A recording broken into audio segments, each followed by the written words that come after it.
Ladies and gentlemen, welcome back to the No Laying Up podcast. Soly here. Got my guy, DJ Pie. Hello, DJ Pie. Greetings, guys. Happy to be with you. What a topic. What a day to talk about it. I'm buzzing, guys. I'm chuffed. Can't wait. TC is so excited to talk about Scotland golf. He's calling in from his vacation, workcation. I don't know exactly what it is. Where are you calling in from, TC? Calling in from the Palace here in Copenhagen. We're in this outrageous Airbnb right next to the Royal Palace. And yeah, vacation right now. And then it'll turn into a workcation probably next week. There's some podcast topics that are relaxing to talk about, you know? This isn't a Exactly. stressful one. This is kind of an extension of the vacation. Well, plus you get Exactly. to, you're in Copenhagen. You can, and then you don't have to take a PTO day today. Like you're doing work today. Like there's no, you can send that over to Neil. I'll send that Tell over. that to Neil. I'll send Yeah. that over to Update Neil on that your in- behalf. Update that in Workday. Shout out to our friends at Rhoback. You all know Rhoback. Best fit, best feel. It is summer. We are living in it. You all know. You already know we think they have the best polos and hoodies on the market, but their everyday shorts are the most versatile shorts on the market. They are essential here in Jacksonville Beach during a very hot day in the summer. They got an elastic waistband. Are you trying to show off the shorts? Was that what that was? Please don't Not do that. trying. I think I Okay. successfully showed off the short. Elastic waistband for extra comfort and fabric ready for any activity. They got a clean look. You can wear them with an untucked polo or a workout tee. They're incredible. We always tell you about how comfortable the Rhoback polos are, but the designs are what make these the best polos on the market. They're fresh off of releases. Some really fun golf prints that are a play on words. And if you're a golfer, these are for you. And beyond the hoodies and Q-zips, the crew necks. It might be our new favorite item. The fabric is buttery soft. It has perfect stretch. Can be dressed up or dressed down. We wear them over polos for a nice look or with joggers for a relaxed fit. And once you feel the fabric, you will understand what we're talking about. If you haven't already, time to load up on some Rhoback, both for yourself and for others. Use code NLU at Rhoback.com for a generous 20% off your first order through the end of this week. That's RHOBACK.com, 20% off bottoms, Q-zips, hoodies, and more with code NLU. Summer isn't the same without Rhoback. All right, guys, today's episode is going to be about Scotland golf. It's not going to be about the entirety of golf in Scotland. That would be about a 12-part series, but we have, a bunch of it. We've taken a bunch of trips to Scotland in the past, but we had one pop up this past spring. We can talk a little bit about how that all came together. We kind of, Deej, why don't you tell us a little bit about how it came together? What the real core of this trip was, and what else we tacked onto it. Yeah, the core of it was the chance to play the old course in reverse, which is a concept pretty wild and heady to unpack and think about. And it's something we'll probably get to a little later in this episode. But the crux of it is everybody knows the counterclockwise routing of the old course. Way back in the day, the routing actually used to be clockwise. You used to play from 1 tee over to 17 green, and then from 18 tee to 16 green, and so on until you made it back around. And so the Links Trust was opening up a chance for public play to do that.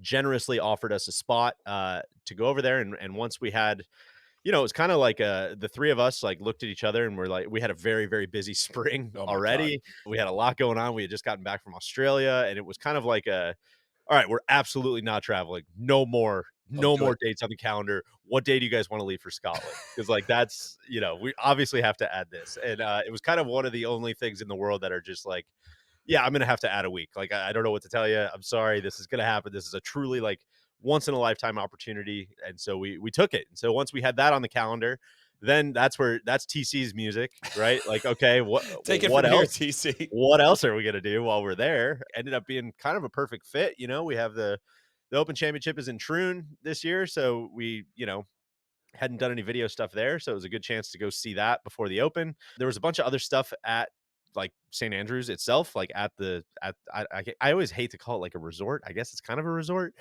You've got all the courses like right there next to each other. There was a bunch of those courses we hadn't really done anything on. The new course, the Castle course, which is like, oh, we might as well make some video stuff about that. TC and I took a trip over to Erin, which I know is a very special place to him. So it kind of just ended up being like this amazing week-long sort of adventure that kind of sprung up.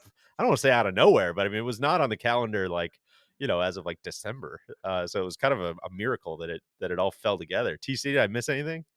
No. I think when the Links Trust folks kind of dabbled this in front of us, it was like, oh, okay, yeah, we're gonna shut everything down. And then I'd never been to the West Coast before. I'd been to like the Western Islands, but I'd never played Troon or any of that before. So it was cool to fly into Glasgow and see Troon and see that part of things. And then as we're wont to do, carve out a day or two here or there and go get off the grid or go do weird stuff that nobody would ever in their right mind think to do, like what like what DJ and I did for the day over an errand. Well, and that's what we've done these podcasts in alignment with tourist sauce seasons we've done, where you go travel these places, you play all these cool places. Some stuff makes it into video, some doesn't, and you don't get necessarily get the chance to talk kind of in long form about the experience and describe it and all that. So this is kind of meant as a complement to some video stuff that's, if you're listening to this right away, we're releasing this on July 3rd. The video stuff is not out yet, but we'll be rolling out here over the next several months in terms of a Troon preview video. We'll play the old course. We're going to, have a film room of the old course in reverse, plus a whole film about the old course in reverse. Then we're going to play the old course, the natural routing, as a little preview of the AIG Women's Open, which is going to be at the old course this year, as well as a couple videos, one on the new course, which I am going to absolutely rave about later on, as well as the castle course. It often a highly talked about golf course. We've never actually filmed there. A few of us had never played it before, so we're going to cover a little bit of all of that in this episode. But hopefully, it will not spoil the videos for you as we've done in the past. But it's merely meant as a compliment. So, first leg of the trip, we fly into Glasgow and we head straight for Royal Troon. Now, this is important for when you do watch the videos. This is the end of March, and it was a wet winter in Scotland. It was wet everywhere we went in Scotland. It was wet for, I think, 5 of the 6 rounds or whatever that we filmed while we were in Scotland. So we got over to Troon, and correct me if I'm wrong, guys, it did not feel like they were 4 months out from one of the biggest golf tournaments in the world. The infrastructure was not in yet, and it was just a quiet little setting, and it's kind of amazing that the whole golf world is going to convene on Troon here very shortly. Yeah, I think it's going to look a lot different from what we saw. A, we were playing off mats. B, we stayed at the Marine Hotel right there off the 18th hole, and there you will not be able to see that during the Open. There will be grandstands all up along that. So I don't know what I necessarily expected with Troon, but it was a lot more dynamic and nuanced. And I think I'd always heard that it's a proper championship course, but doesn't have the most character or the most personality. And I felt like I kind of walked away with an appreciation for the place, and a yearning to return under good weather and proper conditions. Like you said, we get good weather most places we go, and I think we got paid back a little bit this trip. And banded. I was gonna say banded videos are coming out too. I was playing golf for just like a month and a half straight, just like in my rain gear. Shout out to FootJoy. I was gonna say, which this is a great time to shout out our rain gear partner FootJoy. Gave us a lot of different options and kept us dry. Man, it was it greatly needed. If you don't have a good set of, this isn't even an ad, if you don't have a good set of rain gear and you're going on a big golf trip, you have wasted an effort in a trip, because you absolutely need to be prepared for some of this stuff. Waterproofs, Soly, waterproofs. That's right. We're in Slicks. Scotland, right?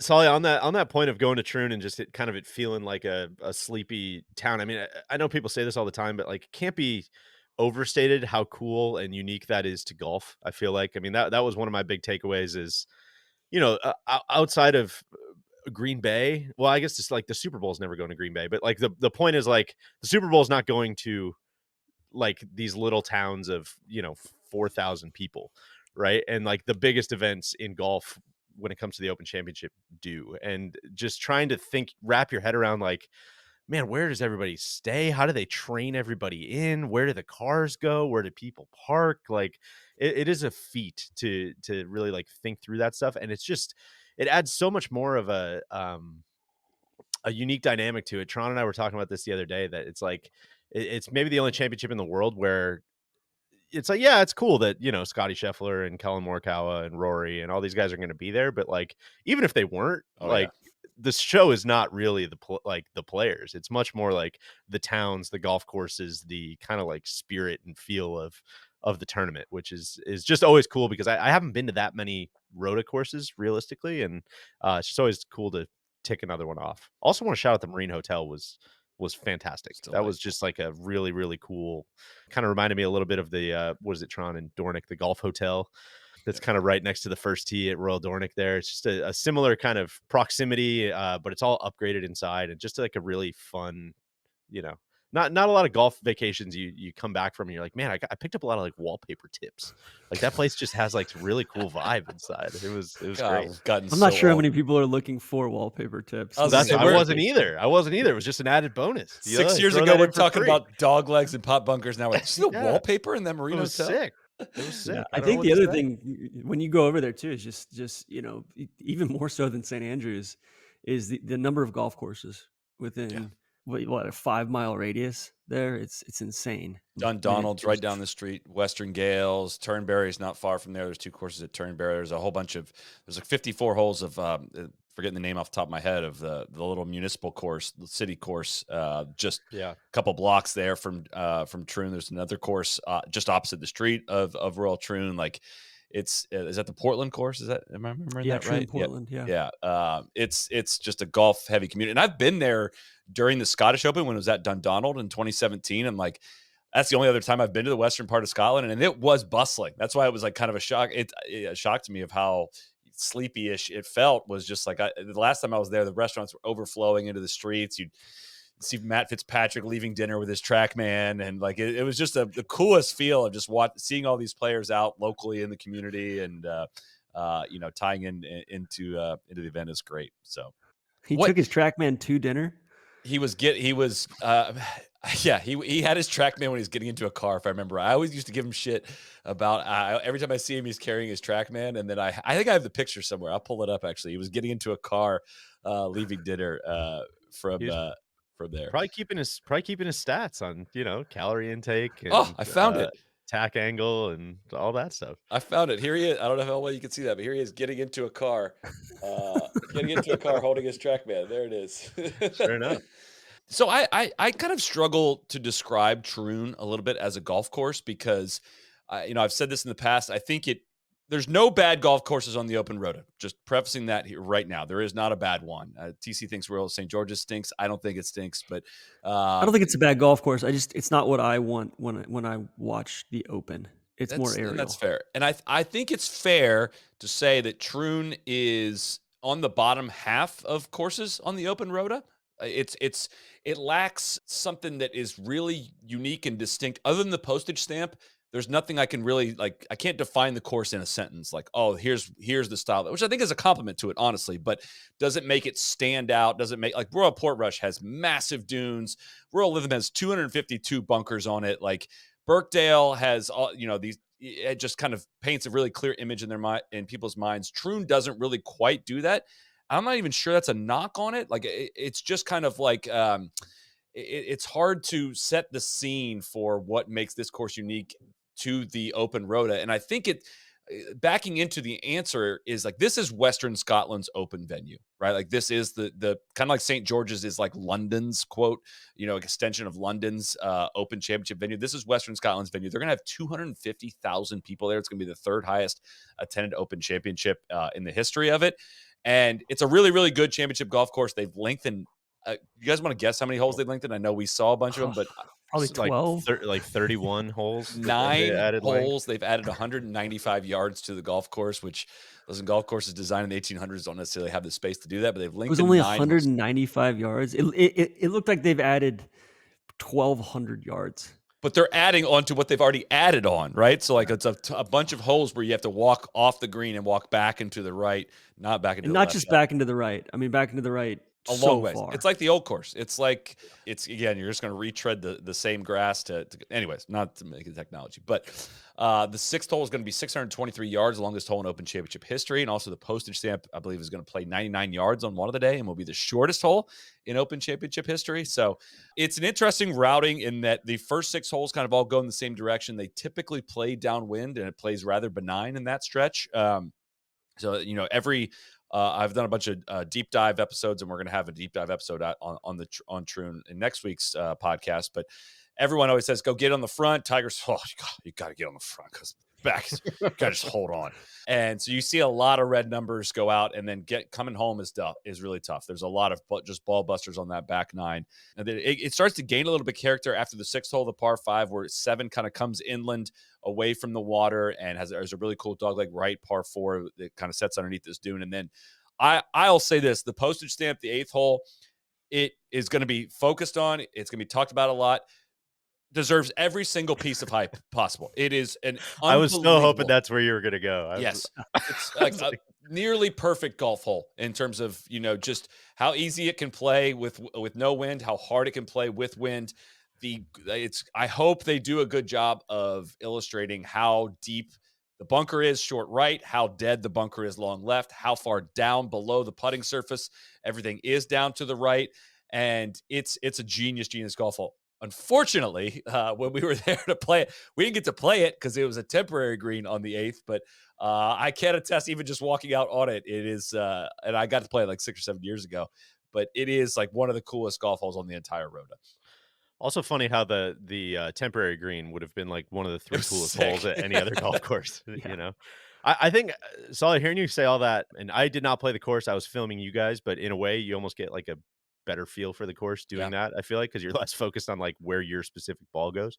This is a weird comp, and I'm building the plane as I'm flying it here, but in a way, parts of it remind me of Pinehurst number 2 in that, like, it's hard to distinguish, individual features, and you might walk off of it and be like, "Ah, yeah, what was the 7th hole again? What was the 11th hole again? What was the" yeah, I think that was back in that corner of the property. I know, like, the primary focus on driving is not the same, like, this is gonna be a much tougher driving course than Pinehurst number 2, but I still think it's gonna be like an iron player's paradise, right? Like, I don't think nobody's faking it here. No, it's going to be like if you look at the list of winners. I mean, it's other than your guy win a date with Todd Hamilton. It's like it's a lot of world number ones. It's a lot of like heavy hitters. It feels like it's going to be a Scotty or a Colin or a Rory or TC your guy Tommy. This might be Tommy's music. Tommy's had this one circled for a while. I think you've had So this one circled for Tommy for a while. There's a lot at stake listen, here. I'm not making it up. I'm taking my cues from him. No, So I think I think like that was my big takeaways were how much more interesting the greens were than I thought they were going to be. Like there was a lot of short grass runoffs and cool little knobs and shelves off the front sides of greens. I think the other thing was just how subtle and nuanced a lot of the angles are on the holes where we had it from an atypical wind. So the wind was coming out of the like straight out of the east. Normally it comes off the water out of the west.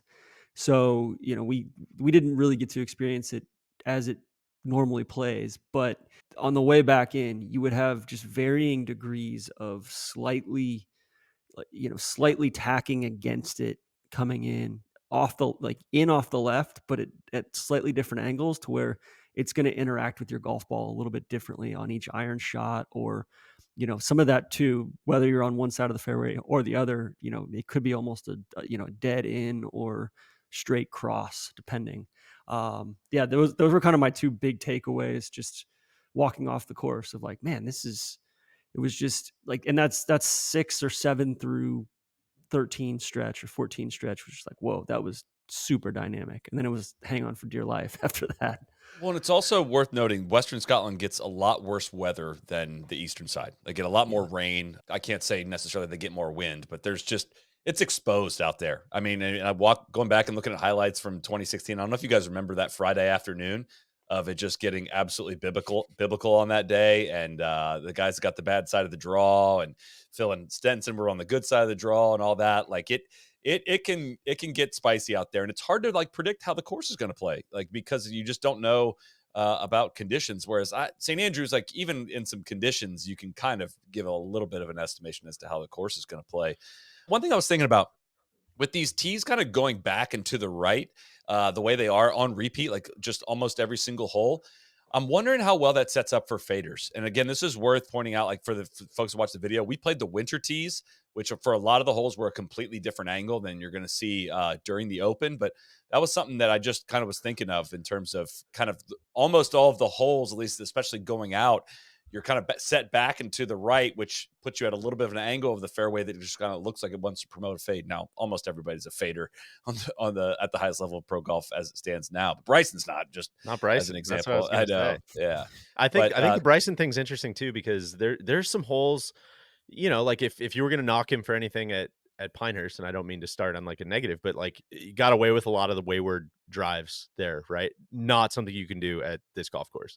Like a lot of people, I think links golf is like, oh, you kind of spray it anywhere, and you might be in the hay, and you probably maybe you have a bad angle, but like you can find it. There's a couple holes on that back nine that are like re-tee yeah, city. Like there's a lot of like lost ball out of bounds Yeah. like heavy gorse bushes and property lines that are, and not that these guys are blowing it off the property typically, like they'll favor the other side, but I'm trying to think like what's the railway hole, 11? 11. 11. Yeah. That's like a dude, fit it in the fairway, or like you're gonna keep that could be a quick sleeve there for somebody, Yeah.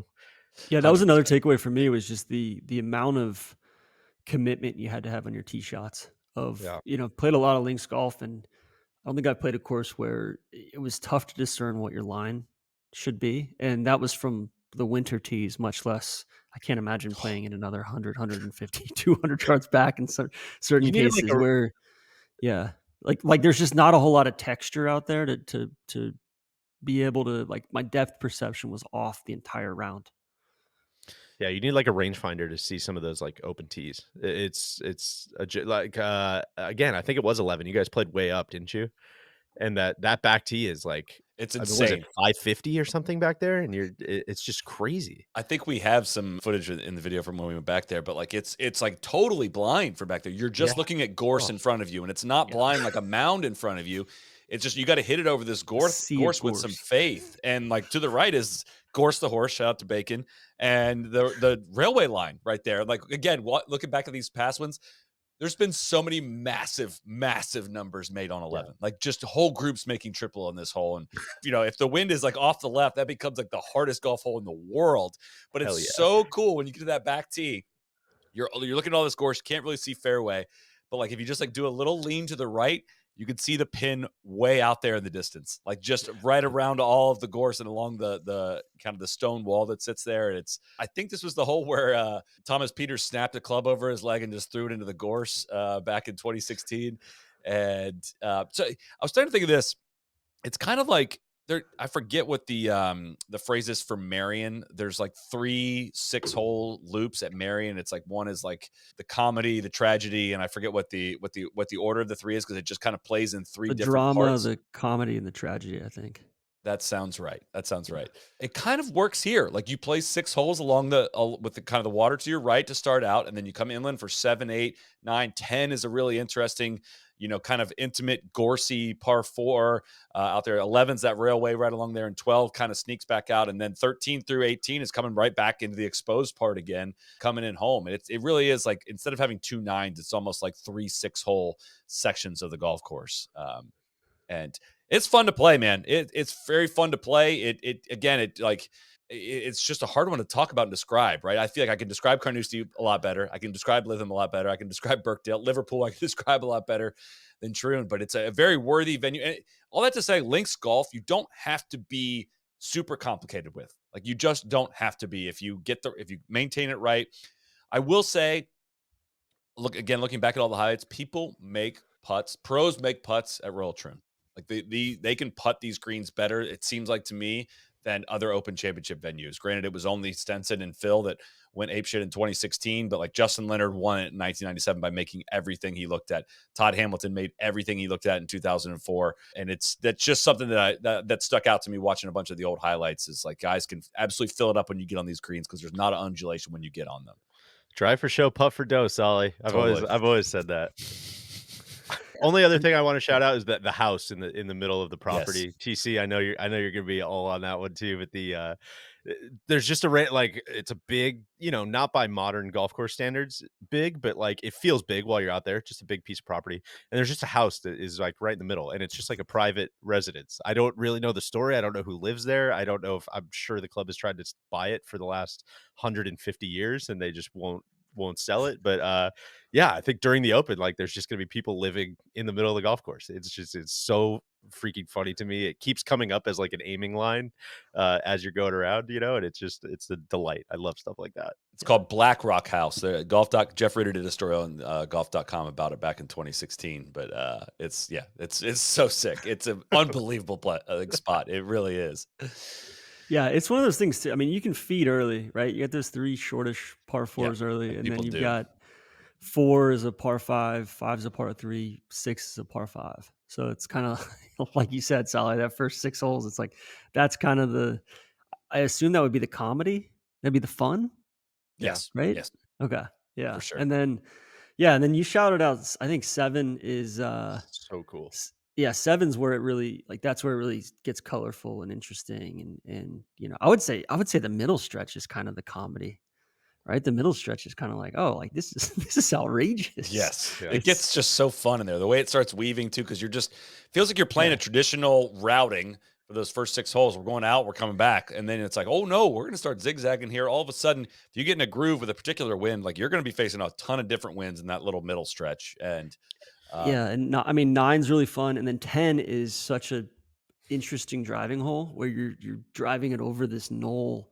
And as someone who hadn't played the course before, you're like, all right, where the hell am I going here? It's truly you don't see that on championship golf courses all that much, right? For And then, yeah, for such a like a flat, Scottish golf just tends to be like very flat and very kind of nuanced. There's like some pretty significant dunes out there that you yeah, guys were going up and over. There's spots like 10 is a good example, like yeah. almost feels like Lahinch or something, right? In like these little spots. And I remember seven the one you're teeing off down the hill, right? And you've got like mhm. all the different angles to pick, and the wind is just hammering your ball Ugh. because you're hitting it so far downhill. It almost feels like a different, not a different golf course. Like it fits with everything else, but it's a different challenge than what you're expecting, and probably what's going to come across on TV.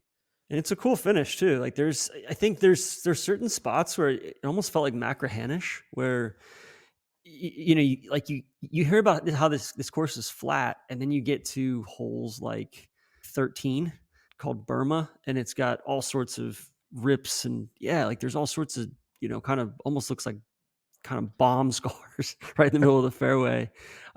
Same thing with 15 as well, and then there's two fun par threes on the way in as well, which you can kind of like you can get caught with your hand in the cookie jar on both of them there. So yeah, just I don't know. I really really liked it. I'm a lot more excited to watch the Open now that I've played it before. 100%. And hopefully people feel the same just watching the video and all that. So, Just want to shout out our guy Michael Stewart that yes. you guys played with. He joined us for the day. Touring pro that is from Troon. He plays a ton at Royal Troon. Played in the Open last year, made the cut. Battling some injury stuff right now, so I know he's very bummed. He's kind of had this talk about having this one circled. I mean, I think he's like had this one on his calendar just forever since it was named to be this year, and bad timing to be battling some injuries. I saw he did not make it through final qualifying, which is a bummer, but I'm sure he'll have a great week anyways. But just a fun guy to meet, fun player to follow, kind of on his pro golf journey, and just an absolute gent. So appreciated all of his wisdom and insight. He's actually going to be on the video as well, so he'll be giving some commentary on each hole and how they're going to play for the pros and what the lines are, and a ton of great insight from him that we just recorded the other day. Fantastic. Deej, speaking of qualifiers and everything, congrats to your guy Team Rose. That Thanks, was a man. magnificent performance at Burnham and Barrow yesterday. You know what? There's something to be said for that, right? We call these guys pampered fucks all the time, and I know it's not that big of a lift to go show up to a 36 hole qualifier. But listen, Rose is had a lot handed to him in his career. He's had a lot that he's earned, but I appreciate when those guys have to go slum it and punch their ticket. That's great. There's going to be a lot of action at the Open Championship, and you can get in on a lot of that action on FanDuel. Whether you're playing golf or betting on it, there's nothing worse than first tee jitters. But with FanDuel, you can crush your first bet off the tee, because right now, new customers get $150 in bonus bets guaranteed with any $5 bet. That's $150 win or lose. Not to mention, TC is cooking up parlays on the regular out there. And they do such a great job of like putting up our no laying up specials up there. I didn't know they were like going to take our picks like from a bunch of the shows and put them up on the site for everybody to see out there. Cause I'm hoping we've been sending out some winners for some folks, but check that out on FanDuel. You can go for the green all PGA Tour season long with bets like longest drive, close to the pin, outright winners, and more. FanDuel.com/NLU. You hit your first bet right down the middle of the fairway with FanDuel, America's #1 sportsbook. FanDuel, official betting operator of the PGA Tour. Must be 21 or older, 18 and older in DC and President select states. Gambling problem, call 1-800-GAMBLER or visit rg-help.com. First online real money wager, only $10 first deposit required. Bonus issued as non-withdrawable bonus bets that expire 7 days after receipt. Restrictions apply. See terms at sportsbook.fanduel.com. All right, we're going to detour off. You guys went off west. We're going to talk. We're going to come back west at the end of today's show. But we ended up going east. St. Andrews, a place we've been many times before. but we're getting ready to do something for the very first time. Take us to a brand new golf course that none of us had ever played before, DJ Pie, the Old Course Reversed. The Yeah, I meant oldest the course. oldest, the old course. Yeah, mentioned it at the beginning, but the crux of this was this idea that was cooked up by the Links Trust. Golf course historians and architecture buffs kind of know the history here, but going back to the 1700s, the old course actually used to play, quote unquote, in reverse, anti-clockwise, TC, as they like to say, counterclockwise. So what that meant was obviously the holes were not in different places. All of everything existed as it kind of does today, but instead of going from one tee to one green, you would go from one tee over to 17 green, the road hole green, and then you would play from 18 to 16 green, and then you would play from 17 to 15 green, and you would pretty much, there's a couple exceptions, but you would pretty much do that all the way around until you got back to number 2 tee, and then you would hit from kind of the Himalayas over to the 18th green. So you're kind of crisscrossing that big 1 and 18 fairway there. And so they did this up until about 1870 when old Tom Morris finally flipped it to the anti-clockwise routing that we all know today. Which, by the way, I don't think I've ever taken a deep dive on just like what the reaction was from the people in those days. What's Like Golf that, Club Atlas say from the that's what I mean. 1870s?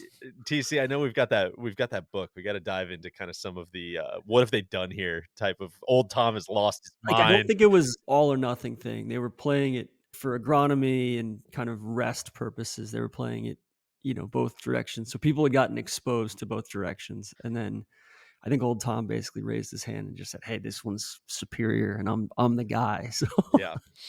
Yeah. Who wants to speak up? Go ahead. Go ahead and try it. So you mentioned it there, but that was kind of the point, was like, not only some of the bunkers play just like drastically different. I mean, that's kind of the main thing you hear about the old course when you go visit for the first time. It's kind of the Augusta is more hilly than you realize on TV type of meme about the old course. But there's, every caddy, everybody who's ever played it will tell you, like, you go stand on some of those greens and you look backwards and all of a sudden you see these bunkers that are like, oh, that's why those are in play. Because if I was hitting this the other way, that would be exactly where I'm trying to drive the ball. And granted, it's 70 yards off the tee that I just played, but man, if I was flipping around, that thing would be exactly where I'm trying to hit it. And No better sometimes even on the natural routing, the bunker at like 180 that you didn't think about downwind might be a thought into the wind as well. Like some of those, it's insane. Sorry.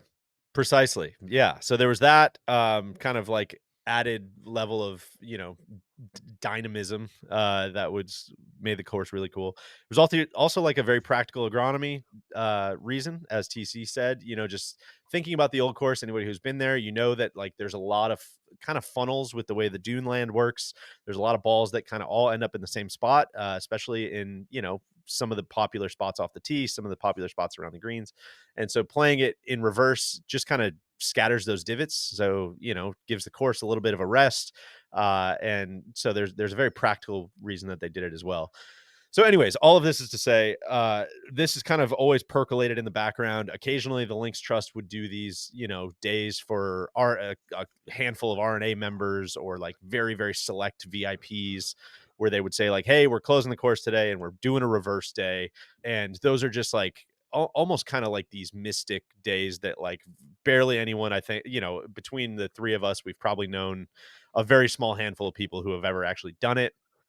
And the Links Wolfie Wolfie, said of course. he was like, "Oh yeah, I did that back in like 1992. Like it's no big deal." Yeah. I don't know why everybody's freaking out about Catch it. up, guys. Jamie Kennedy did a video about it, a friend of the program that we went back and watched. But yeah, there's just not that much out there about like what it's like to do. And part of the reason is because it's never really been opened up to the public, which the Links Trust, the St. Andrews Links Trust, did this year, which was great thrill. They put together a package. I was reading about this on golf.com. Tell me if you guys think this is a good deal that they put out there. $725 to play a round on the old, a round on the old in reverse, and a round on the castle course. And I think you got a bunch of other like kind of knickknacks and stuff. Or TPC Sawgrass once. Well, like 16 holes at TPC Sawgrass. You don't get to play 17 and 18, but yeah.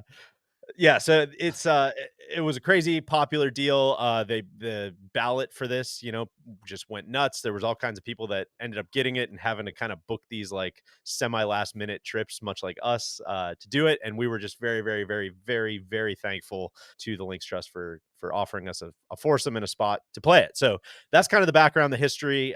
Solly, I guess what was your what's your lasting impression? I feel like I've had more people reach out to me about this. Like, this is a weird comp, but like I went to the Sphere a couple weeks ago and the old course in reverse, and I feel like I've gotten similar questions about both of those two things, where people are just like, "Man, I've heard of that, but like, I just like can't wrap my head around like how was it?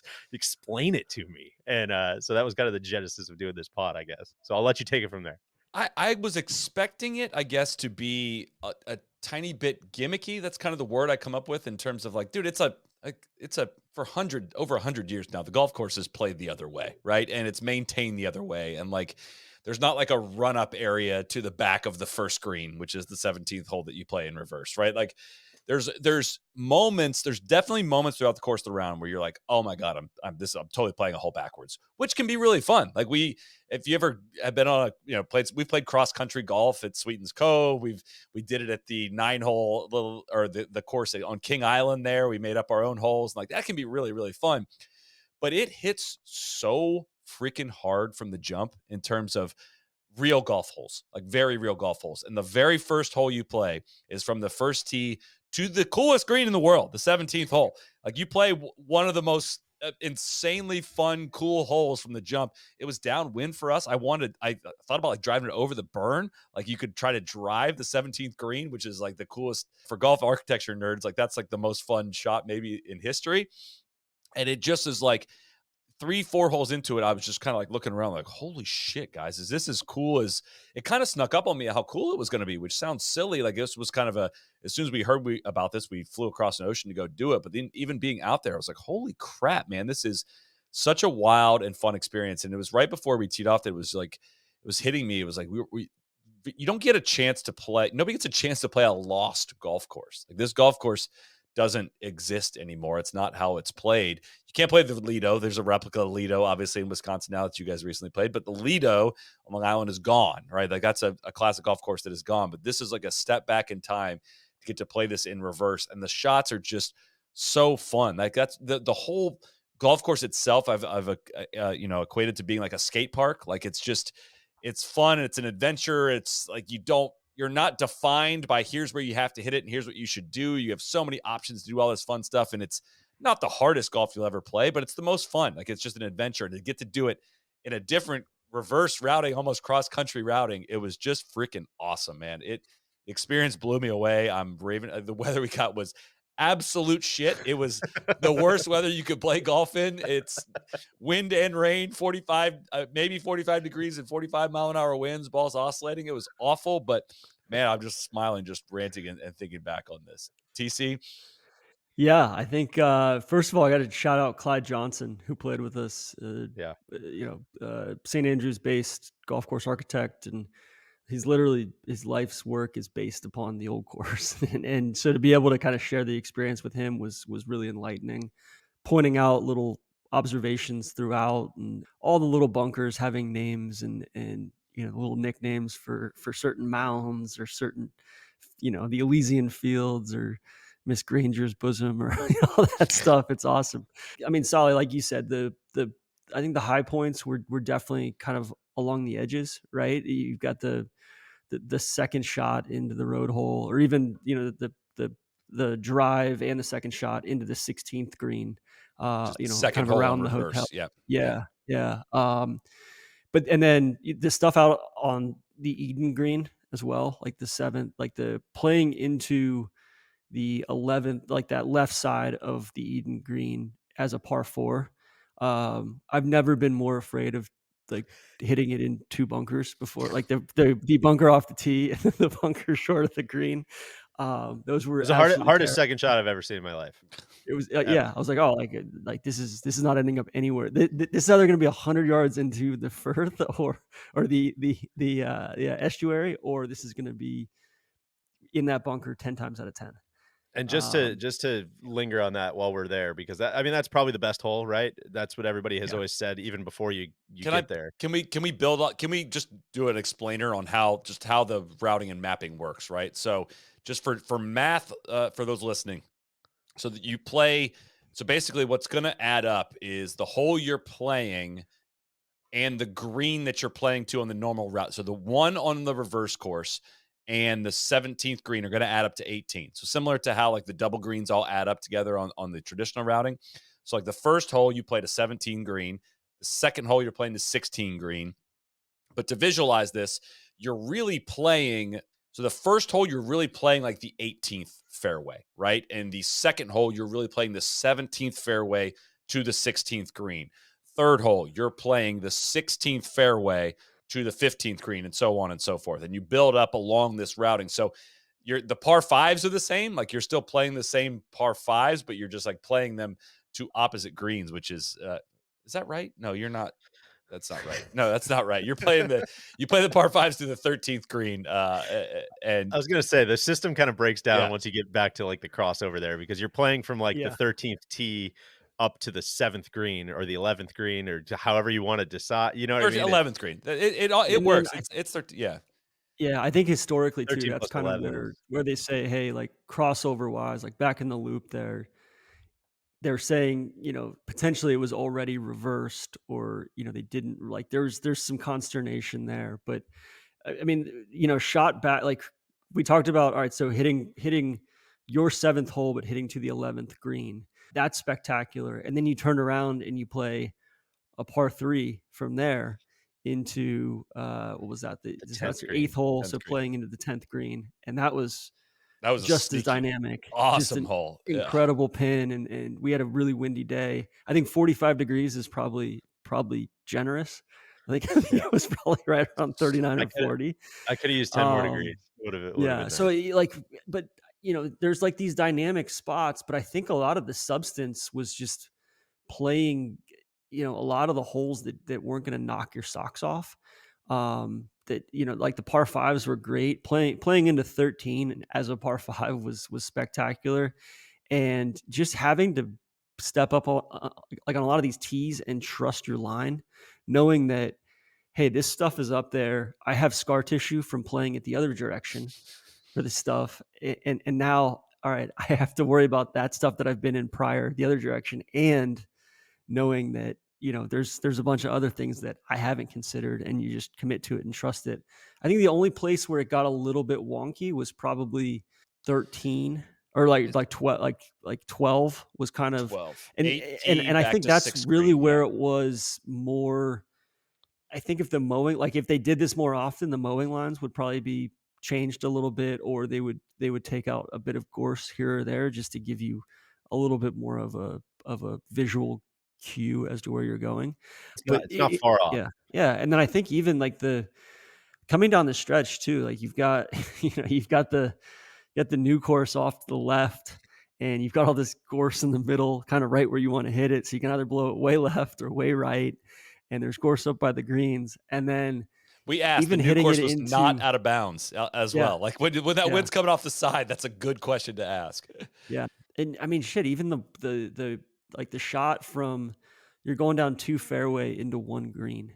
And one green, instead of having the smoke and burn in front of the green, you have it behind the green and you're hitting a long iron in. And it was like, holy shit, this is far better than the first hole on the main course. You It's guys were incredible. so worried about that burn long of the green. That's all you guys were talking about. I Oh can't yeah, believe it that fucking was. burn is long. How are we gonna hit that shot? How are we gonna do that? Well, we were Uh, straight into the wind at that point. I feel like the uh, wind changed like 3 times and it just stayed into us the entire round. Yeah. oh.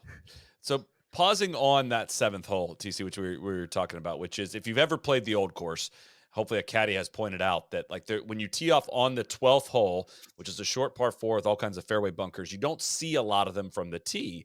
And if you get past them, they'll tell you to look back and say, if you notice that these bunkers you can't see them from the tee, that's because they're all like this is the way the hole originally played back up to this green. So that's like the highlight hole. I think that's the one we were looking forward to playing the most, and like it was sweet. Like it was so cool to hit that shot. up into that very, very challenging green for the Eden par 3, the 11th hole on the traditional routing. And to coming from that way was, I think, if I remember, I came up like 50 yards short on that shot into the wind, like, and like You not even, did. Well, not even close. I think specifically on that. So again, I know the numbers are confusing, but the 12th hole on the normal routing is a short par 4, and the reason you don't see those bunkers is because it's so far downhill, right? So the hole, it's like the only hole that like really plays like downhill Mhm. at the old course, and so because of the angle, like all those bunkers are kind of benched back into the hill, and it's what, it's like 340, 350, something like that. It's like down. It's usually downhill, downwind, like you kind of just bang driver like up by the green, and nobody really gives Yeah. all that much thought to that hole. And you flip around, and not only do you have those bunkers in play, but it's uphill, what, 30 feet? Yeah. Like it's significantly uphill, and it was straight into the teeth of the wind, and it was Right off the 45 water. degrees, and you're terrified about hitting it in any of those bunkers, which is just like a career ender.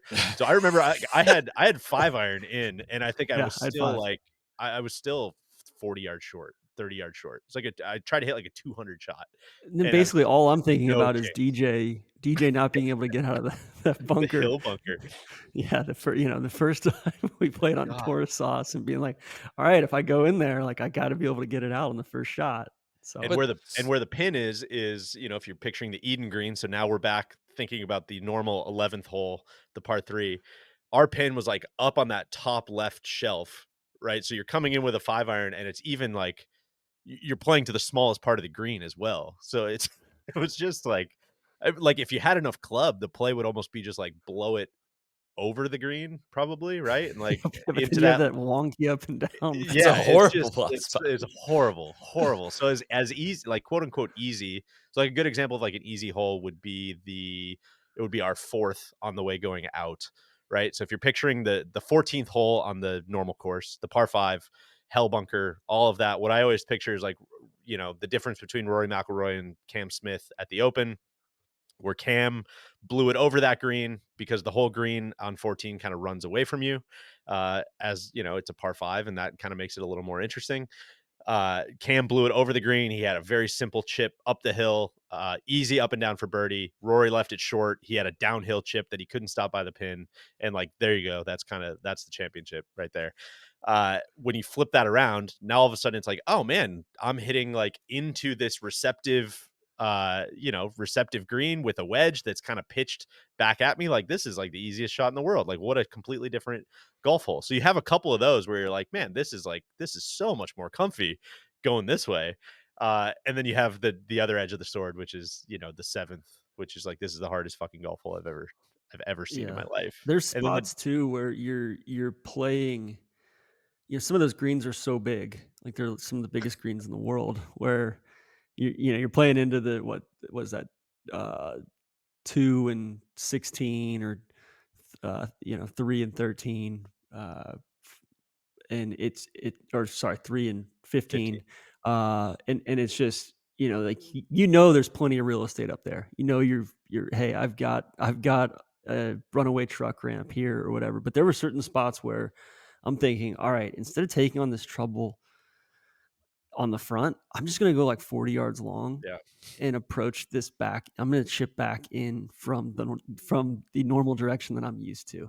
Yeah. There's so many cool, like I said, there's definitely spots where like I'm playing a golf course in reverse, like backwards. And it's like Neil's analogy for the 6th hole at Pacific Dunes. If it's somebody wearing a suit, a blazer backwards, which I never really understood, but it kind of works for some of Both this. don't understand it, and also it makes Yeah, perfect sense. perfect sense. But like the playing into the 12th green, like our 6th hole, like you're playing, there's a bunch of these bunkers that are kind of the center line bunkers that are in 13 fairway, which kind of divide the 6th fairway and the 13th fairway, that just kind of drive the decision making there. But now you're playing in reverse, and you don't want to go too far down that fairway because you run into gorse, and the approach shot from there is over some gorse and like kind of blind if you play too far right, which I did. And I have to hit this totally blind shot over this to this 12th green. And now the mound that separates the middle of 12 green, there's a little bowl in the front of that green, but the pin is up on top. Now you got to worry about going long and down the slope into that lower part coming from the opposite direction. It's just like your brain working backwards on all, like, I know this hole coming from this way. Sometimes it was easier and sometimes it was like a lot harder. And DJ, I'll flash up the image of that of the hole you were describing there, which is 4 in reverse, which is again is playing to 14 green. But like you've got Cottage Bunker out there that was 237 to reach, but you also have what's that other bunker there? Sutherland. Sutherland bunker sitting right there in the Kevin middle. Sutherland When bunker. you do try to lay up to it, and you can't really bomb it up there because you have all these other bunkers that are I never even knew were there up there. It's just, gosh, it's a freaking chess match against Old Tom, or I don't even know whoever was before Old Tom, I guess. Which shout out to the Links Trust as well for an excellent yardage book. It Oh, was it's the awesome. exact same as the regular routing, just reversed, and like it was thoughtful, and all the yardages were correct, and like it's like a perfect yardage book for a real course, basically. Yeah. The other big hole I want to shout out, TC, you kind of briefly touched on it, but after you play the world's hardest golf hole up the hill into the Eden Green, you stand on what is the 12th tee, right on the edge of the world, right up next to the estuary, kind of like probably the coolest spot like to stand on the golf course. And you play a par three, the completely other, like not the completely other direction, but like 90 degrees left of where you would normally be looking. So normally if you're looking down the 12th fairway, take 90-degree turn to your left, and you're playing over the corner of the Eden Green over to the 10th green as a par three, which is the definition of, Solly, what you were saying earlier. Like, how many times have we stood on golf courses just be like, man, like, look at from here to here, like that would be a sick par three. And then you actually get to do it. And it played so fucking long that day. I remember talking to those kids in the pub afterwards. They were hitting driver in there, I think, but there's so much room to, try to bang one up there and roll it. Like you can play the shot in 55 different ways. It was such a cool golf shot. I think that's like visually maybe the coolest. Like when I've showed that one to friends, people have been like, "Oh my god, okay, that's like this is awesome and makes total sense." And that was one that I wasn't even thinking. I was like, that's kind of a connector. Yeah, Like that's going to be a kind of a lame shot there. And you look at that's the best par three on the whole golf course. Like that's yeah, better than maybe yeah, 11 and 8. Like that was freaking incredible. I'll say Mike Clayton. The more we talk about this, Mike Clayton would freak out at this because he's yeah. the king of on Twitter of like holes that aren't holes, of just alternate routings, and like this little stretch was stuff. And then from there, you play. Here's a quick image of that par three. Again, on paper, like doesn't look like anything special. Like it just doesn't. But the way that bunker played short left and framed it there was like, okay, well, you cannot go in that at any cost. But then you play from 11 tee to 9 green, which is just like almost like the same hole, but just a slightly different angle. And the centerline bunkers are all different for that one. I Was love that fantastic. hole I do too. Totally. People too. shit on 9 all the time. I think it's like this perfect breath in the middle of the round, and you're trying so hard to make birdie that You that usually do something you stupid. almost get in your own way, and you Yeah. have to just like you can overcomplicate it very, very quickly, and then it turns into a lag putting competition, or it kind of puts more stress on your chipping of like, all right, like this is a couple very straightforward shots here, but can you get the ball in the hole? The ninth is like, to me, it is the most like it's the most antiquated golf hole on the course, of just like this is a totally old style. It's a completely flat, incredibly flat green, just massive green. It's one of the most basic golf holes ever. It's kind of like I've said this before, but like It's I like the equate it Muni to, template. yeah, I've equated it to in the old baseball video games. I don't know if it was Griffey or MLB or whatever it was. You could play in like old ballparks, like the Polo Grounds was like 258 down the line, but 570. I'm exaggerating. 570 to center. Like it didn't make any sense, but I love that. That was so fun. That's what it's like playing like that little spot on the golf course. It's like these holes don't really like. They weirdly do make sense, but like no one would ever design it this way again. It looks incredibly basic on paper, but it's just like that's the part of what makes Scotland golf, and especially at the old course, so special is like you're just in touch with this level of the spiritual nature of history, right? And I freaking love traveling around Europe and seeing all these historic places, and I freaking love golf. And like when you combine those two, it just hits this chord within me that is just like part of the reason why I love my two favorite things to do are like travel and play golf, and like that little stretch weirdly hits so freaking hard for me. And then you I get to think eat a steak pie at the Oh, turn there, and get and some have a more Bovril. Bovril. They didn't have any sherry though, so I had to do Bovril and Courvoisier. God, that's good. I think one thing that corner kind of like highlighted to me. So, like you said, in the normal routing, you're playing 9 is like a dead straight hole. and 10 is pretty much a dead straight hole. It's basically down and back. And in the reverse routing, you're basically crisscrossing, right? So you're kind of like making an X. You're playing from the right tee to the left green and then the left tee to the right green. And you kind of do the same thing with 1 and 18, right? And Yep. it's a very similar, like in the normal routing, it's down and back, and in the reverse, it's crossing. And if you think about hitting that shot from number 2, like, what's the right way to say this? If you think about like going from number 18, like playing 18 the normal way, you have so much room you can blow it left, you can hit a big cut, you can hit a big draw, you have so much room to mess with. When you're hitting from number 2, so you're jammed all the way over on the left, and you're playing all the way to that right green, and the wind is hammering off the left, all of a sudden that fairway feels like it's like 15 yards wide.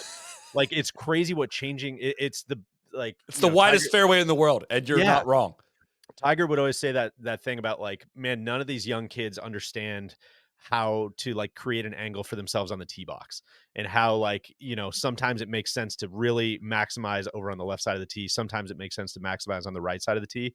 This is like the full hole version of that, where it's just like, man, changing this angle is making this so much harder and more interesting and like more fun in a lot of ways, which is where Solly, like, I don't disagree on, yeah, there's some spots where it feels like you're playing a backwards golf course, but sincerely, I would say that's maybe like 3 spots, Yeah. and it's probably like 15 spots that are like, man, this is a crazy compelling golf hole. I I don't would I don't know if it's like better than, the normal, but it's like, it's not laughable to think so. Well, it's the same kind of like I mean, it's the same greens and kind of concepts right there. It should play this good backwards. And I think Yeah, the 12th hole, which is 8 tee to 6 green, where you're playing back around 7, is like the most dramatic dog leg hole on the course. And you're kind of playing that in reverse to some rough and gorsey area. That one certainly felt like you're playing totally. backwards, but that was kind of fun. Like that that Sweet. that Yeah. part's fun. Like it definitely gave it that cross country feel. 7 tee to 5 green again felt backwards just based on where some of the rough and mow lines, like you were talking about, TC. If the golf course was maintained differently, it could be a really normal looking golf hole. And then 3 tee to 1 green, there wasn't like maintained area behind 1 green, so that was the 17th hole. But those are the 3 that were kind of like, okay, this totally feels backwards. And somehow those were again into the win. I don't know how that actually happened to us, but Yeah. the rest were just all like just a freaking this was incredible day. There was some ferocious four calls out there Yeah. too. There's a Which lot of warmed my chaos going heart. on. Yeah. Yeah. What was your guys' favorite shot, if you had to boil it down? A lot of directions we could go here. As much as I wanna say the second shot into 7, normal 11 green, I'm gonna say it was the next shot after that The was par 3. because and I'd love to say it was the shot into 17 green, but I boned a wedge over the green and onto the Onto the road. road. Yeah. So that one didn't necessarily agree with me. I had a great drive there. But yeah, I think it was that next shot of just because it was so unexpected and so dynamic and so do or die.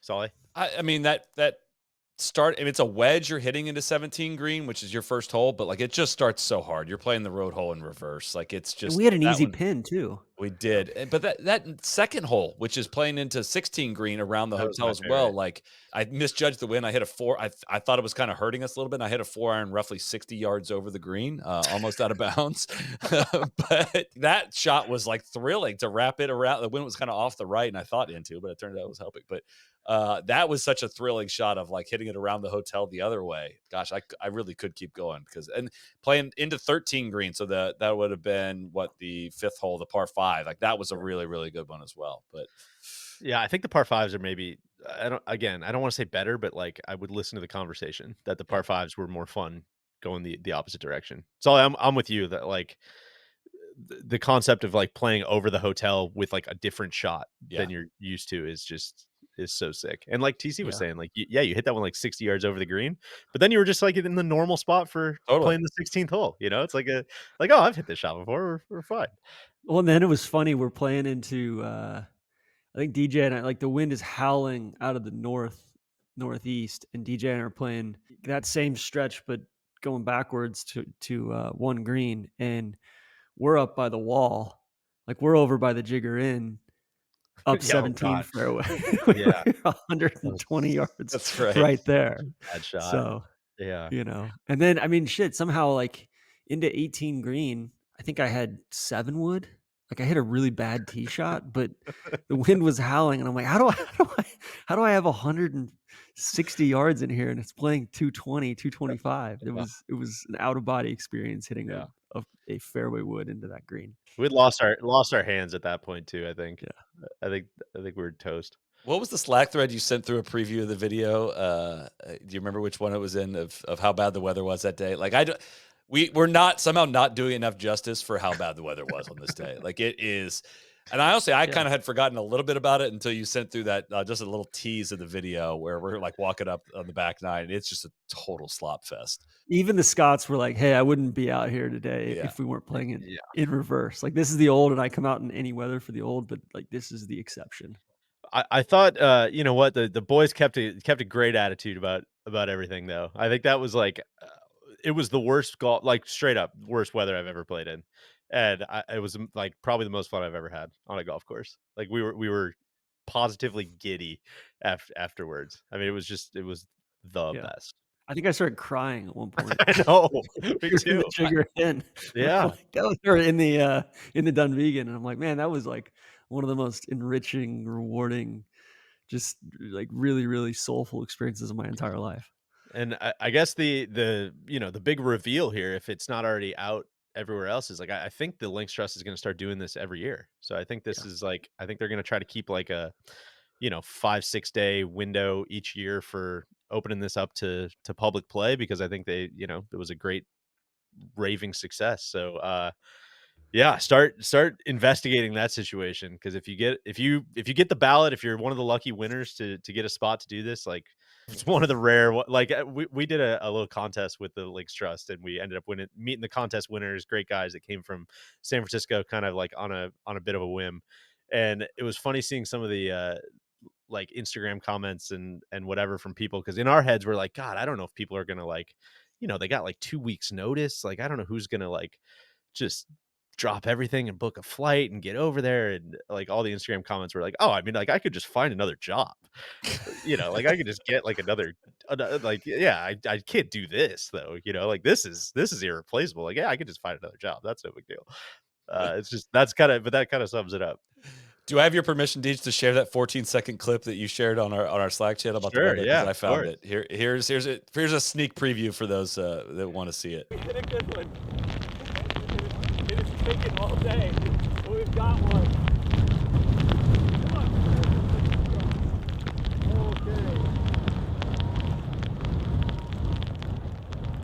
Yeah, big God. shout out to all of our camera ops, Andrew and Patty and Ben, and that was a miserable slog for those guys Bleak. out there. Andrew kept losing his umbrella. It was just a yeah, I what a call that circus. meth weather. Like that's why that's why people start like that kind of weather is why people start doing meth out in, coastal Oregon, west coast of Scotland. It's bleak. Jesus. All right, TC, let's transition into the to the old course. We got to play the old course, the traditional routing the next day. We filmed that, of course. We'll have video, of course, on all that, which we've made a Tourist Sauce episode on the old course, but have never really fully filmed around, not even close to fully filming around on the old course. So look out for that. But we've gotten to see the old course several times here. We got to see it. This was the worst weather I played bad weather again the next day, worst I've ever seen the old course in. But any takeaways from this go around on the old? Yeah, I think playing it in the reverse made me appreciate it even more. Like the old course, this is I think the seventh time I played it. I love it so much. Somehow it gets better every single time, just because there's so many layers to it, right? There's like you can play it. All right, you can kind of try to force the issue, and you can or you can kind of bail out down the one side all day long and make hard pars easy bogeys kind of thing. But I think being like we're playing for a competition amongst ourselves too. So we're playing for the Links Master jug, and so we did like an aggregate scoring thing. So that was kind of fun to have in our back pocket as well and compete a little bit. And I think it was, yeah, it's just one of those things where like after playing the day before, you're kind of looking over your side or looking You're walking backwards a lot, looking, oh man, like, all right, that makes more sense now. I can kind of triangulate where that is now and everything. So I think we had the same pins, right? The next day, I think so. Yeah. playing, both ways to the same pins was super interesting as well. Just you kind of, I think the holes that I love on the old course stay the same, and then I feel like I appreciate the holes that I didn't love the first time that much more each time after. Like, perfect example, Solly's 12. I think 12 is just like we've talked about it on this pod already, but just a brilliant little par four, and it's kind of a simple but not easy kind of thing. And Well, and you've got Tom yeah, Watson saying he just still doesn't know how to play the hole. Like you've yeah, properly mystified the true links master, right? it just sets off such a good cadence. 12 into 13 is probably one of the funkiest holes on the course. Kind of playing uphill into that green, and you've got a decision to make off the tee. Is that how aggressive you want to get there and how far down you want to push it. 14, obviously the par five. You got a massive green there, and that was kind of the difference in the Open Championship as well. Like when Rory hit it into that slope and Cam hit it past the slope. I think 15 is a vastly underrated hole, and 16 as well. I think like 15 and 16, for my money, they don't get near the notoriety of 17 or even 18. But I think those are, like, 15 and 16 are why I love the old course. You're trying to hit it down that fence line on the right side to kind of earn that angle, and you're playing with fire a little bit. If you get a little bit of a gust, or you push it a little bit, you're hitting wedges into those holes. But it's such an exercise in distance control, where there's some really awesome pins that you can put in on 15, and especially 16. This is pretty well-worn territory, I know, but it's not the most thought-provoking first hole in golf, but it's the best first hole in golf. It's not the most thought-provoking 18th hole in golf, but it's the best 18th hole in golf.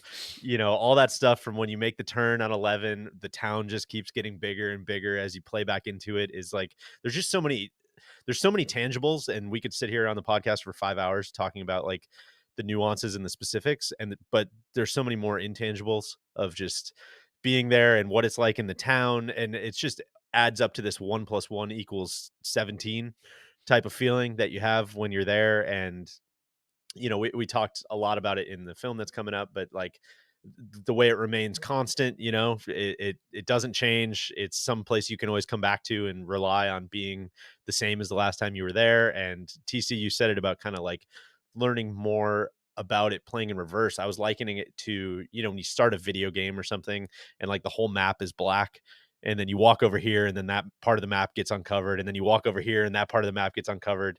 It's like you were saying, Tron, it's like you've played it 7 times. I'm sure you still don't feel like you've like solved it, but you've got a lot more of the map uncovered. And, playing it in reverse was like a great chance to hit all these spots that are like, oh man, I've never been over here before, but now I'm going to file this away in my kind of like mental Yeah. notebook and just learn a little bit more about it and a little bit more about it. And it's just like this lifetime puzzle that you never quite solve, but you always think you can. And it's just, I think it's also like in perfect proportion for golf games like ours too, right? Where like the distance is never going to get to some spot where the golf course feels like brutally difficult. It always seems like something you should be able to play because you can hit it far enough, you can hit your irons good enough. Like you should be able to really like take this thing down, but there's always enough challenges to make it really, really hard but fun to try to do so. So it's just like in perfect scale for golf games like ours. And it might not be in Yeah. scale for the pro game anymore, and Sure. they might have to do weird things to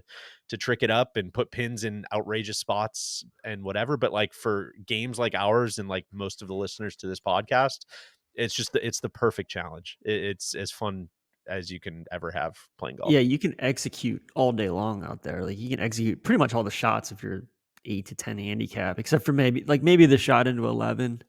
Yeah. Um, is kind of a Freaking litmus test on your game a little bit, but It's an ask. It's an ask. yeah. But I flush think your soul. I think overall there's all sorts of there's all sorts of like little mental hurdles that you have to clear. Or, Sally, like, your skate park analogy is great. It's Yeah, and playing it backwards, or even playing, I think that was the first time I ever played it in like really bad weather, or just bad weather at all, where say like, it's like, oh my God, I want to hit that rail over there. I've never been able to use that kicker before because Yeah. I've been down the right each time here. So it was, it's fun to be able to use the different features and the different little elements on each plane. I have a statement, and I would be curious if you guys would agree. Like playing the old course in reverse was once in a lifetime potentially, and such a cool experience. And I'm gonna remember so much about that day. It was great. The old course traditional is a better golf course, right? There's a reason why they play it that way. Definitely some cool holes Yeah. on the reverse, but like the old course traditional it's a symphony. It's like perfection. What's your split if you had 10 rounds between the two? And if let's say the agronomy was set up Yeah. for the backwards as well, like the mow lines on some of those Yeah. weaker holes. 7-3 traditional. Like it Yeah, I think that's if I'm fair. eliminating the special nature of playing it in reverse, like Yeah, that would probably Yeah, be mine. yeah, I was I right think around that's 7-3 or fair. 6-4 even. Yeah. Yeah. It would be interesting, like the old course in the reverse version with firmness, which we did not get. Yeah, Maybe we love that even more. Maybe, Yeah. but again, it's just worth like the old course. But the first two times I played it, I did not have the affection. I won't say what I will say now, which is like it's my favorite golf course in the world. Like it just wasn't there yet. It took. I've told this story before, but it took a caddy that like would point out some things to me, would explain the strategy to me, would send me down the wrong fairway to have the right angle to the back right pin on 15, would do blah blah blah, would do all this stuff that like once it unlocked and once I saw it in a different wind, once I understood why that bunker was there and blah blah blah, all of that adding up to like as soon as the uncovering of the map thing you're talking about, DJ, was like, holy shit, this place is like you can't maybe understand it all in one go around, and it just keeps continuing to elevate for me for so many. It hits just so many different notes. And I'm like, back in 2015 when I played it for the first time, my notes were how cool are your views on your golf course? Like that's what I cared about a lot. And that's what a lot of people care about. I'm not saying you're wrong, but as I grow up, got more appreciation for golf experiences, golf courses, and all that. Now I'm paying more attention to what's right in front of me, like what's right at my eye level, instead of looking out up past the golf course. And it is just like the coolest feeling to go around that place and just have fun. It's just so fun. There's not that many golf courses that like the word fun is the first one you'll use, but that's where I always come back to with the old course. No matter how many times I play it, like I still just want to flip right back around, go straight to the first tee and go do it again because it's just the most special walk you can have in golf. Here, so here. you And would just you would write letters to courses asking them how good are the views on your golf course. yeah. Please, yeah, send me When you your I views. Send me a picture before I decide if I'm gonna grace the grounds. I think everything I was saying about the scale and the proportion of it as well, kind of lends to like the other big reason we want to do a video, which is that the Women's Open is there, and I think the Women's Open is like absolutely perfect for this golf course. TC, you guys during the U.S. Women's Open did that great pod with Marina, Alex, where you guys were kind of talking about that whole debate about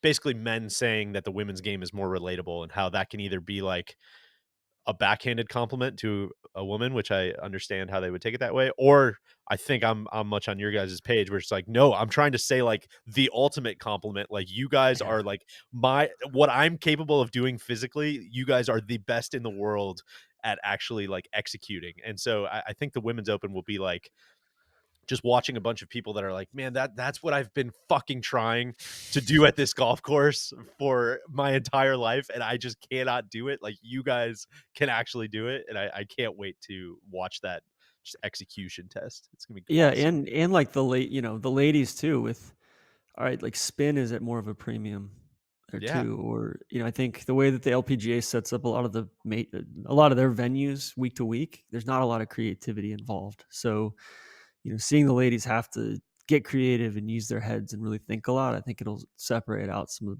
the most creative best players in the world. And I have a take about the old course. I said this when we walked off of it, and I'm willing to be critiqued and criticized by anyone that wants to write in a letter for me, write in about this. But I you were saying they should put a waterfall in the I berm. Is do. I that think what they you're need saying? some water features and some comfort stations out there. No, I think they could use a few more fairway bunkers, like more for the modern game.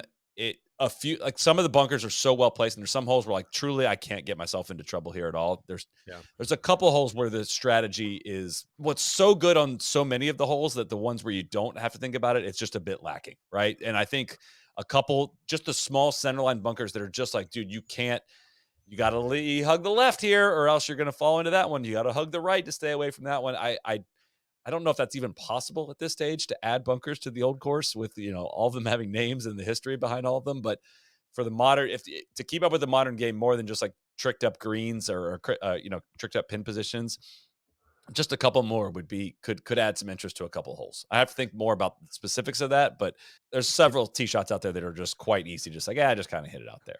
Is Can you that imagine how One, pissed? yeah. Can you imagine how pissed some like 75-year-old RNA member that's been playing it his whole life would be if he just hits it into like they finish construction, he just hits it into some bunker in the middle of the fairway that hasn't been there for years. That said, I love it's it. like a living, it's a I living organism. It's a living document, right? yes? And it's It gets tinkered with I all I the think time. it's constantly, yeah, I think that's one of the beauties of golf in Scotland, especially. The Australians do a great job with it, but I think the Scottish especially have just, hey, we're gonna reevaluate this based upon the current game. And we're gonna make it the best golf course it possibly could be, regardless of history. yeah. I think one of my favorite little features is there's that little tuft of gorse in the burn, like right Right, behind right between like 17 green. 1 and Yeah, 17. yeah.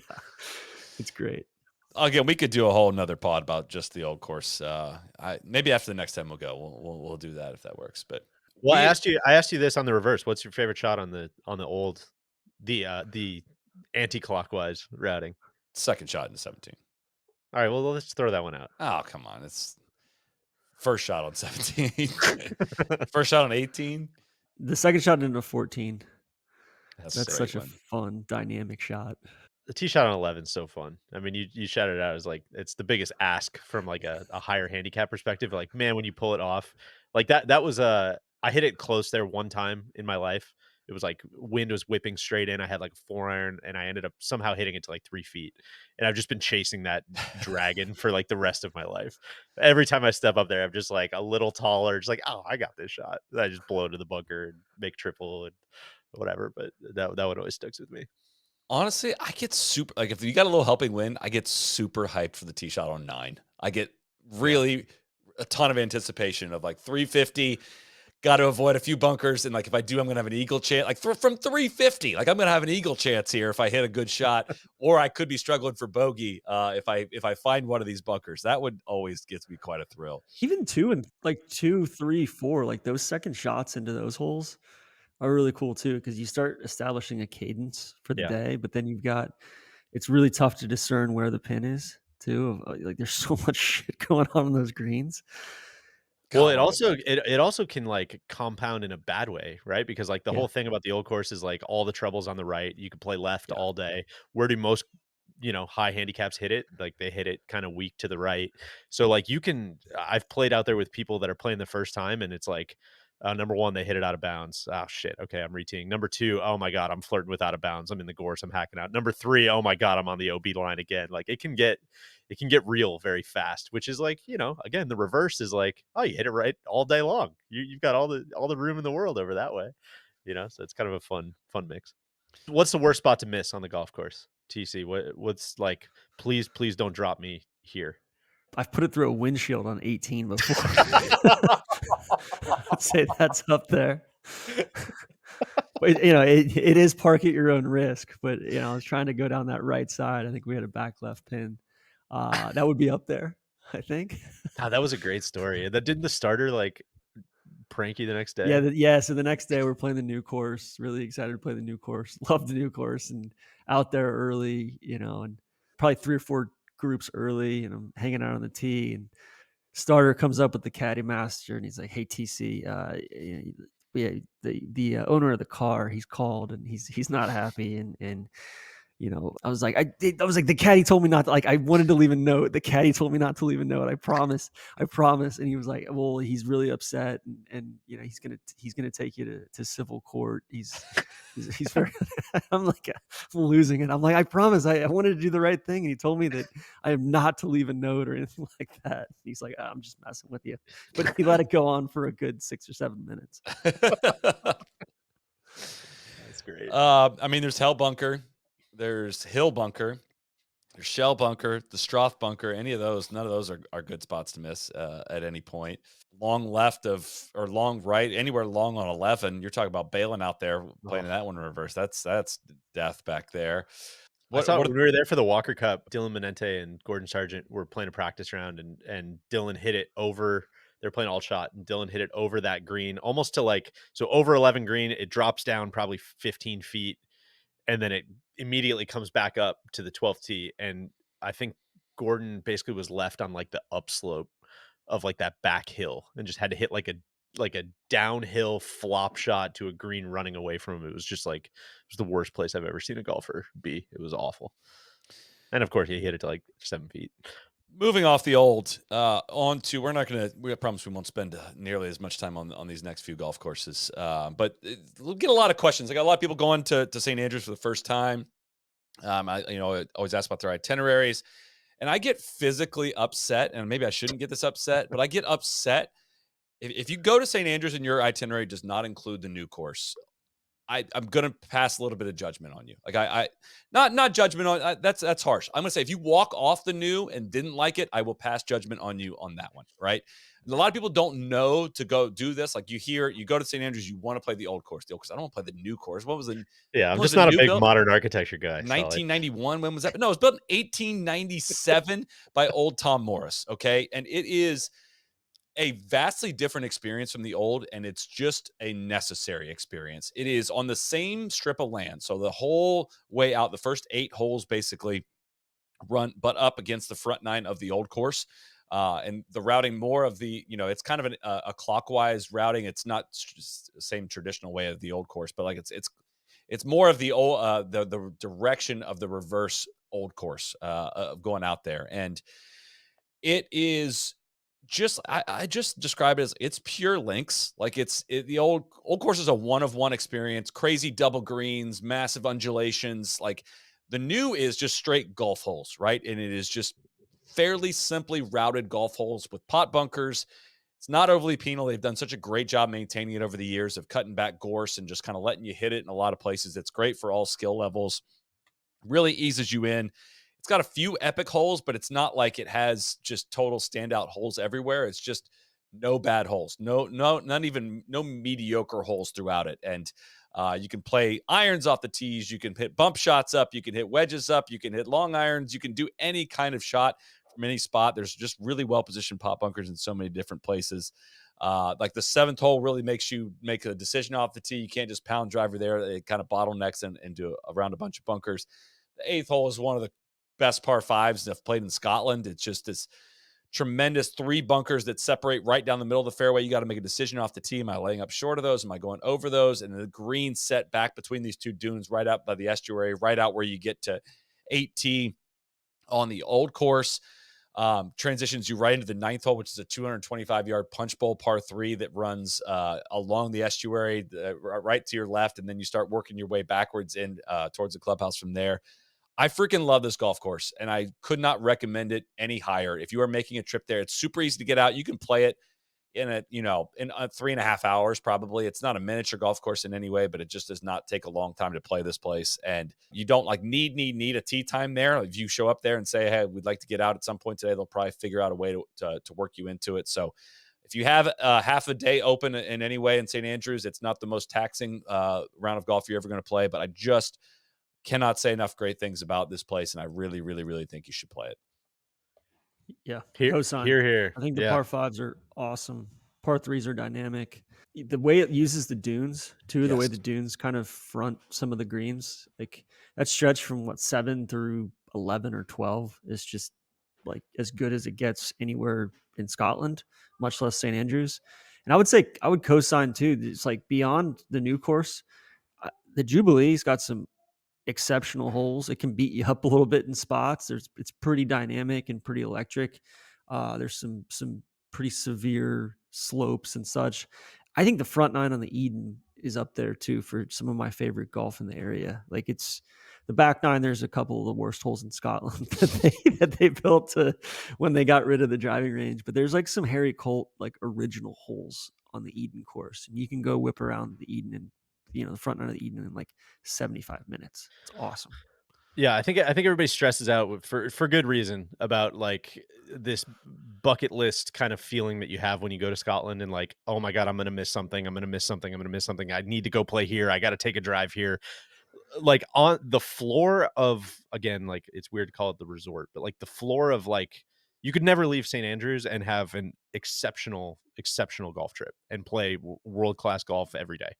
And that's kind of how all of those courses feel. Solly, I co-sign everything you said about the new Jubilee and Eden are both a blast. It's great, man. It's very like again, it's like what I was saying about the old, like it's just very in proportion golf. It's not going to beat you up. It feels it just feels right. I don't know. I have a blast every time I play truly any of those golf courses. They all feel like bonuses, right? Like built off of the old and how, magnificent it is and how popular and famous it is. It's like you don't expect everything else around it to hold a candle to it. And so your expectations are almost like low when you go in and you just end up having a great time with all of those walks.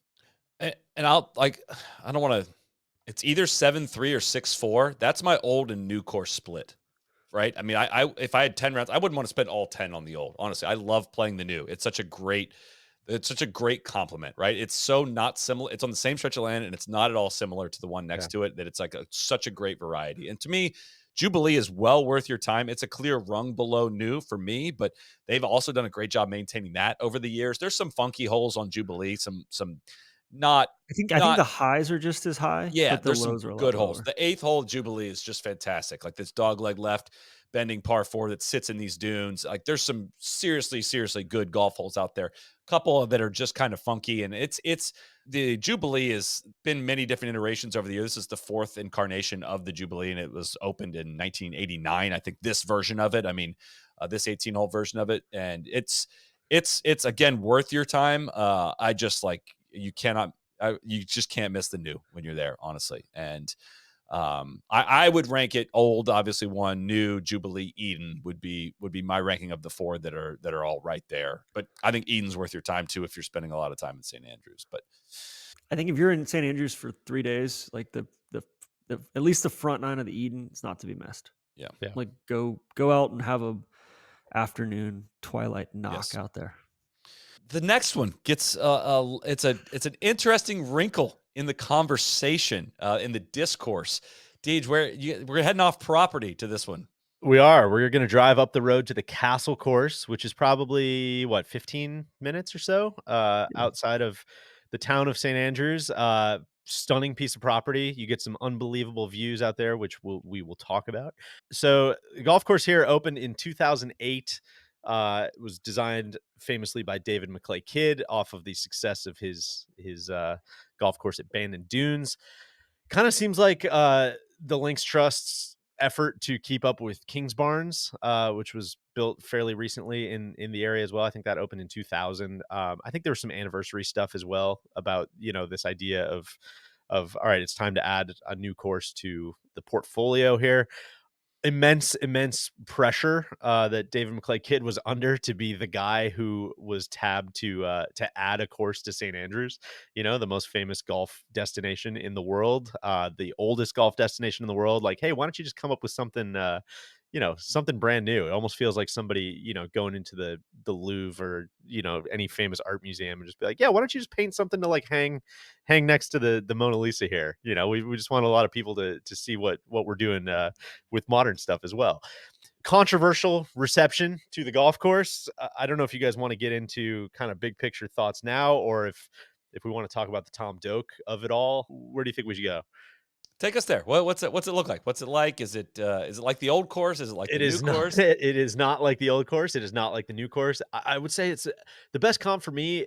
Again, Wisconsin centric is Whistling Straits. I mean, it's a big expensive, shaped, bold, piece of like it's kind of bending the earth to your will a little bit. And the result is that, man, it's stunning to look at. It is unbelievable views. It is immaculately maintained. The golf is like it's kind of one of those like you can have as good or as bad a time as you want based on your perception of the place. It photographs incredibly well. There's some truly thrilling golf shots. The greens are outrageous, truly like Which, if truly, the greens are outrageous now, I can't imagine what they were like. and that There I were a think few that were maybe a little turned down, like, which I felt like, oh my gosh, I wish they were more outrageous. But yeah, there's because that was the rub starting out, right? Was exactly, and that's what I was gonna say is, like, we did not really see this is my first time ever playing the golf course, so we did not really see, like, the golf course that a lot of these ratings are based on, and the most famous one is Tom Doak in his confidential guide, ranked 288 golf courses, in and around the British Isles. The only one to receive a 0 on his Doak scale ranking system was the Castle course, and if you guys would like me to which read, explain a zero as I would well, because love a to. zero is not a one. Yeah. A 0 is, quote, "A course so contrived and unnatural that it may poison your mind, which I cannot recommend under any circumstances, reserved for courses that wasted ridiculous sums of money in their construction and probably shouldn't have been built in the first place." End quote. So, they've softened the golf course a lot since that review was written. I think this kind of blew up because, the confidential guide is like an amazing resource, and Tom is probably the most educated, like smart mind on a lot of this stuff and knows what he's talking about and has all kinds of amazing insights that have helped I think all of us understand more about golf courses. And this kind of blew up because golf.com kind of highlighted this ranking and it became a pretty controversial piece understandably because Tom and David McClay Kidd have designed golf courses, not together, but like alongside each other at a number of different resorts and are contemporaries. And some people saw this as, a pretty direct shot at, more of a Yeah, PR, a PR. really? I obviously it's a direct shot. I think people saw it more like a PR, like this is intentionally controversial. I don't think Doak totally works that way. I think he was like trying to write a critical book and trying to give, This book was his also opinion for of what like he thought. friends and colleagues too. Like, it wasn't like a widely circulated thing, Exactly. correct? One of the great things about Doak is that he also used to be like a very prolific poster online. He used to be on Golf Club Atlas. There's all these old threads you can find, and actually this is like from he hopped on Golf Club Atlas. I went down a wormhole and like found the original thread of where he was kind of posting a lot of this stuff from like 2014 even. This is like actually the expanded part of his review. He said, quote, "I feel for David because a lot of the criticisms of the course are things that one might say about the old course if it wasn't so famous. The greens are huge and wild. It's hard to discern the strategy from the tee. However, the severe tilt of the land and the size of the greens yield a lot of recovery shots to greens that are up over your head, and the moonscape of the course is only appealing when you're looking away from it across the bay towards town. Trying to one up Kings Barnes, a heralded course just up the road, turned out to be a formula for excess." He continues, this is now not part of his review, but part of the Golf Club Atlas post. The course was rated 0.55. Ran, who was another rater in this book, Rand Morissette, hadn't seen the course, and the others each gave it a 5, which is not exactly a ringing endorsement. It's one rating out of 288 in the book. I am certainly not rating it that way to be controversial. Golf.com is choosing to focus on it to be controversial. It's my honest opinion. You may all choose to play the Castle course every day for the rest of your lives if you want. I can't imagine. Hard to disagree with like Honestly, anything that's in there, I right? think Doak's review of the place is fair, right? It based on his definition, like and that's not to say the golf course is not worth playing. Like that's a Yeah. two different So I think things, there's two different things in play here. I think Doak's issue is there shouldn't have been a golf course built there in the first place, right? right? Because this was farmland, flat farmland that they had to do something Which with to create a golf course. when we were And I there think in March, April was Yeah. like the slop was real. Like it was not. Yeah. It's not Links land. And I think just to even linger on that too, it's not like I think the reason it shouldn't be a golf course is because it was like so wildly expensive and like it just leads towards, in his opinion, and I think probably in ours, all the wrong trends in golf. Right. Where it's like there are probably spots in Fife where it's like, man, you can make a golf course for $600. And this one probably costs like tens and tens of millions to do all of this.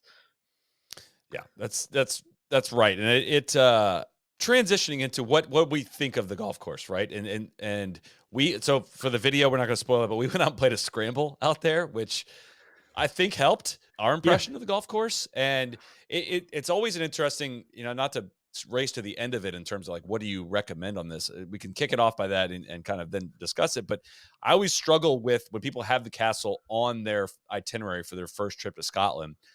I want to nudge them towards like what I like more, which is kind of the new and the Jubilee and that kind of nature and just being near St. Or Andrews. But Crail, Ely, if the, you're, if, you know, I And want to Strother. I want to point people towards why you go to Scotland, which is these historic, amazing golf courses. And it doesn't have to be a bucket list one. It doesn't have to have the greatest views. Like you want to go experience Scottish golf culture. And like the Castle course is not Scottish golf culture, is not how I would define it. Right. Yet, does it have great views? Do you look back and did I have a good time out there? I had a good time out there. I really did. I mean, Yeah. again, it's just like some tough competition around it, not special enough to me to recommend that you leave that main area to go out there and play. But that's not to say it's not a fun golf course to play. It's not enjoyable. It's just not what I'm looking for out of a Scottish golf experience, especially if I'm going for my first time. That's I think it makes you appreciate going back into town and going yeah, and playing those kind of flat, links link courses. It's definitely a big walk too. Like it's on, you feel like yeah, you're kind of traipsing up and down the side of a big hill. There's some dynamic spots. Like number 4 is a par 5 that's, really like 4 and 5 back-to-back par 5s there. And then that stretch like 8 and 9 are awesome. Like 9 and yeah. 18 play to this double green. But similar to kind of how we all felt about the Cashin course at Ballybunion, of we played it as like a modified Scotch foursomes, like alt shot, and it's really fun for like an off day or for like a recharge round to just go out and hang out and not have to worry about controlling your golf ball, for all 18 holes for 80 shots that day, right? And I think where the disconnect is, because I agree fully with what you just said, but I think this is where Doak would point out, like, it's also wildly expensive to play. And so it's Yeah. really hard to be like, oh, like our off day, kick around, shoot the shit day is also going to It's a cost us massive walk. Yeah. $300 and it's a brutal walk. And, I don't actually know what the rate is. Something it's not cheap. And so it is a bit of, yeah, it's kind of choose however you want to feel about it, right? Because Solly, I'm with you. I feel exactly the same way. Like I had kind of had a blast out there, and the that was because scramble like helped. we It's a played a hard golf scramble, course. Yeah. yeah, and it was, but we had a great time. We took some great photos. The visuals are going to be amazing. Like standing on 17T, which is like almost like a Cabot style par 3, like you're hitting over this ravine, you see the town in the background. It's hard to like stand on that tee with your arms crossed, just be like, man, fuck this. I fucking hate it. Like, what a Which joyless way to go through you life. really gotta But earn yeah, getting there though Yeah. too. yes. Like, I mean, you gotta climb up like the climb up 10, 11, 12, 13 to get to kind of get to that, because it is a super dynamic closing stretch. Like 15, that second shot into 15, if you hit a good drive, is absolutely dynamic. Like Yeah. this shot over a burn, and then you go, and then yeah, like you said, 16's cool, and then 17's just all world, and 18 you almost have to suspend.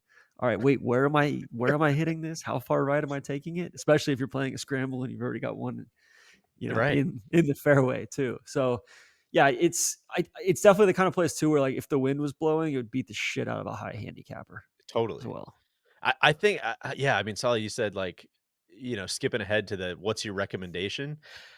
It's fun to have an opinion about, it's kind of like Yeah. where I net out. And again, I'm with you. Like, I don't think first trip to Scotland, it's like, I would probably recommend building a baseline of, go play the New, go play the Jubilee, Eden, Crail, and Strother, you know, all of those types of places, I think you're going to learn a lot more about golf. But man, if you've been to St. Andrews 4 times, 5 times, and you're looking for something different, like, I don't know, go check it out. Yeah. It's it's worth seeing. Like, If it's fun you to talk about and think about. if you like views, go there. Like the Yeah. views are the best of. I mean, it's Yeah. definitely the best of any of the St. Andrews courses. Like it's legit. I mean, the setting is awesome. Like it's really cool, and the higher up you get, the more views you get. And some of those 18th green is shared. Is that shared with Yeah. the ninth green Nice. there, right Yeah. there Yeah. with the clubhouse right there? Like it's sweet. Like it's not like it's just not. It's like Whistling Straits on a more dramatic, Which to with a that little point, tethero mixed in. Yeah. like if you, I don't know, if you gave me 10 rounds between Ely and Kingsbarns, I'm probably going like 10-0 Ely.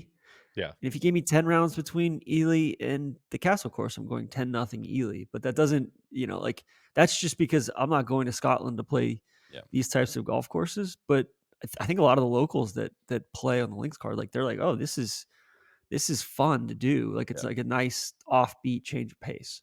I, So I would I would put Kingsbarns clearly ahead of the Castle for me. Like so I that's would too, 9-1 but I to me still don't. probably. I still don't like. I would say if you gave me 10 rounds between Castle Stewart and Kingsbarns, I'm going like 9-1 Castle Stewart. Like I think Kingsbarns is pretty contrived, personally. Yeah, you hate Kingsbarns. I do. I think it's a set of fake tits. I think there's I think it's fine. there is something to the idea as well. If you're getting really, really deep and geeky into this stuff, I think there's something cool, just like you would watch a film director or a band or whatever to see how they've evolved over their career. Like this is a wildly important piece of David McClay Kidd's career, right? Like you go see Bandon Dunes, you go see the Castle Course, and you go see Mammoth Dunes. And you're like, "Man, what like, whoa, like, this is the same guy, like, what happened? Like, tell me this story, like, this is fascinating," you know? And, like, that's where I think people can roll their eyes, but, like, when you start looking at golf courses as works of art and, looking at where inspiration came from and what the intent was and all that stuff, like, you gotta kinda understand it from a 360-degree view, and I think the Castle Course is it's for a Scottish guy coming back, kind of a follow-up to the first album type of thing, like, just it's important to see. I think it's very interesting. That shot on 17 is like worth the price of admission. It's so It's cool, man. fucking spectacular. It's so cool. I don't know. Choose your own adventure, but I don't think you could go wrong. Play it or don't. I think both are good options. Wow, it's so interesting how often that conversation comes up, and it is kind of like I literally just had it like last week. I'm like, okay, here's exactly what you're getting into. Here's what you're doing. Here's what you're missing out on by not playing the new and playing the Castle. So, um, I am going to have to take off here, and I know we're not going to wrap up the next Yeah. 5 minutes. I've got a hard stop at noon, but so if you don't hear my voice on listening in your car here for a second, that may be why. But TC, take us out west. You guys before you guys came out east, you took a trip over to Aaron, and then last year you also took a trip with Jim Hartzell that is documented on our YouTube channel as well. But this was I don't know if we ever got a chance to fully talk about all this stuff on the pod, or even if we did, we can kind of reheat a bunch of that now. But you guys Yeah. had a great Yeah, I would one. direct people. We had Jim on the pod. We kind of debriefed the documentary as well as That was episode 741, TC. 741. There we go. Yeah, God, how many are we into this now? Like what episode who is this? Like knows? 8? Yeah. Yeah, we're doing a So lot. anyway, we talked to Jim on the pod. I would recommend going back and listening to that one. But yeah, because we're insane and morons, we decided to we had a spare day basically, and we played We had to Troon in the morning. Yeah, we had to get Yeah. from the West Coast we had basically a travel day to get from, like, the West Coast to up to Fife, and so it was like, well, we can wake up in the morning and we could just drive. It's gonna be a long drive, and I don't know, we're probably gonna be tired, and we're probably not gonna play too much golf and whatever. Or Yeah, or we could go. We took the ferry over. We wrapped at Troon at what, noon, 1 o'clock, yeah, and we took the ferry over to Aaron, basically to go see my friends Greg and Ewan. Now your friends as well. yeah. That's just kind of how it works over there. The ferry ride. I mean, you tell me. The ferry ride is like one of the most blissful, delightful things you can do, I think. It's the best. It's, ferries are one of my favorite things. I miss the Jacksonville ferry greatly, going over, to from Mayport over there. I just, my in-laws make fun of me all the time and how much I'm always talking about hopping on ferries. So, I know the ferries are a sore subject over there as well because they tend to run very irregularly and, they're having some issues, and a lot of these islands just rely so heavily on this ferry traffic to get visitors there, to get residents there and back. It's a mess that you can dive down a Yeah. wormhole you can dive down at your own leisure. But yeah, we took the ferry over to Erin, which was great. We ended up meeting up with Ewan and playing Corey Golf Club, which is one of your favorites, one of Jim's favorites. Little 9-hole spot that, like, in times, I mean, gosh, in times it looks like a backyard course, in times it looks like the Swiss Alps, in times it looks like, kind of Cullen, or it's just it's a crazy dynamic little 9-hole golf course that feels like you're in 3 or 4 different places, just winding over this, like, really small piece of property. Unbelievably fun holes. Get out there and, carry your bag and walk around it in, an hour and 10 minutes or whatever it took us to play. And that kind of set us up to go stay at the Corey Hotel, which is another place that pops up in the When Revelation Comes film that we did last year. One of my favorite things in the world, just kind of little mom and pop kind of glorified B&Bs basically. The Corey Hotel is just fantastic. I know you've been Proper there a couple restaurant, times. proper bar, Yeah, Sir Woofington's, the site of, the Sir Woofington's picture. They're, exactly. very dog friendly establishment as well. Yeah, I would say Corey, like, it feels like I think it was originally there was an old mine up there, kind of midway up Goatfell, and this is where the miners played golf back in the day. Kind of, it's near the town of Sanix. I would say it looks like you're playing in a Lord of the Rings scene. Yeah, and then you basically head over to the other side of the island. You head across this. It's almost kind of like the Saddleback Road on, like, the Big Island of Hawaii, and you're over on Shiskin, and we had the first time I went over with Jim, we had a really cloudy, kind of gray couple of days, and the sun finally broke through right as we were finishing up, and we had the opposite this time. We had just this clear day. You could see over towards Kintyre. You could see the Ailsa Craig off in the distance, and just a brilliant, brilliant, crisp morning. And I mean, you tell me, it's a 12-hole course, and it kind of defies explanation. Totally. I had read a lot about it. Tom Coyne wrote a piece for the Golfers Journal about it that I absolutely loved. It was a big part of his Scotland book as well. You and Jim had just raved like lunatics about it. I saw the visuals from the film that you guys did, and weirdly, is like this 12-hole golf course on the end of the world was like kind of like in my top 5 of like my bucket list. I was like, yeah, man, I'd love to play like national golf links, and I'd also love to play this like super weird course in the Western Islands of Scotland. And so that was kind of the big impetus for you and I spending the day to go do it. And God, it lived up to the expectations. I mean, just uh, I, I kind of struggle with the words a little bit. Like, it's just doesn't look like anywhere you've ever been. I mean, it just both looks like absolutely perfect golf land and also kind of defies description a little bit. It's like it both like fits perfectly and it looks like nothing you've ever seen. Outrageous huge rock outcroppings, weird cool like trails up through these kind of like outcroppings to get to tee boxes, thrilling golf shots and stuff, not gimmicky. Like, I feel like you probably hear a lot of this description and you see some of the photos and it almost looks like a glorified like pitch and putt.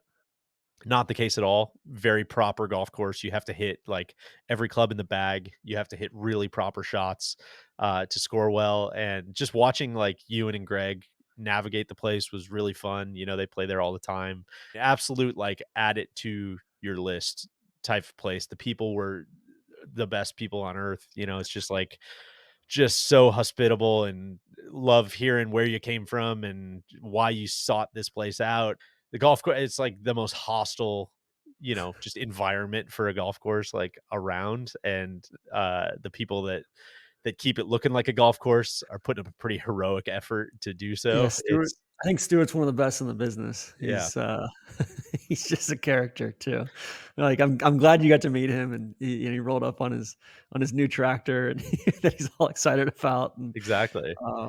yeah, I, like I it's people like that like the golf is excellent in Scotland, and you know right there with Australia as far as like best in the world. But I think it's the people that you remember long after you've come home from the trip, right? 100%.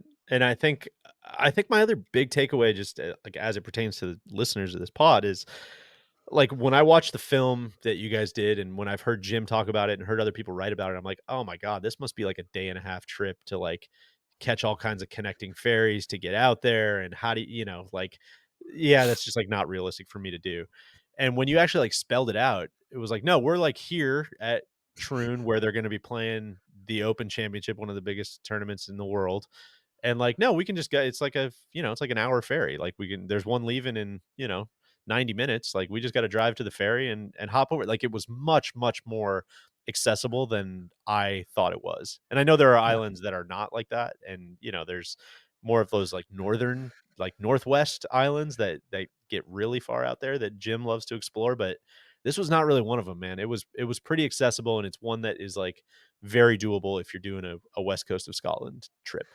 It feels like you're on the edge of the earth and you're a 45-minute ferry ride away. It's the best of both worlds, Yeah. right? And they've got a different ferry that's down from the Shetlands or the Orkneys running this summer that's got more capacity and more reliable.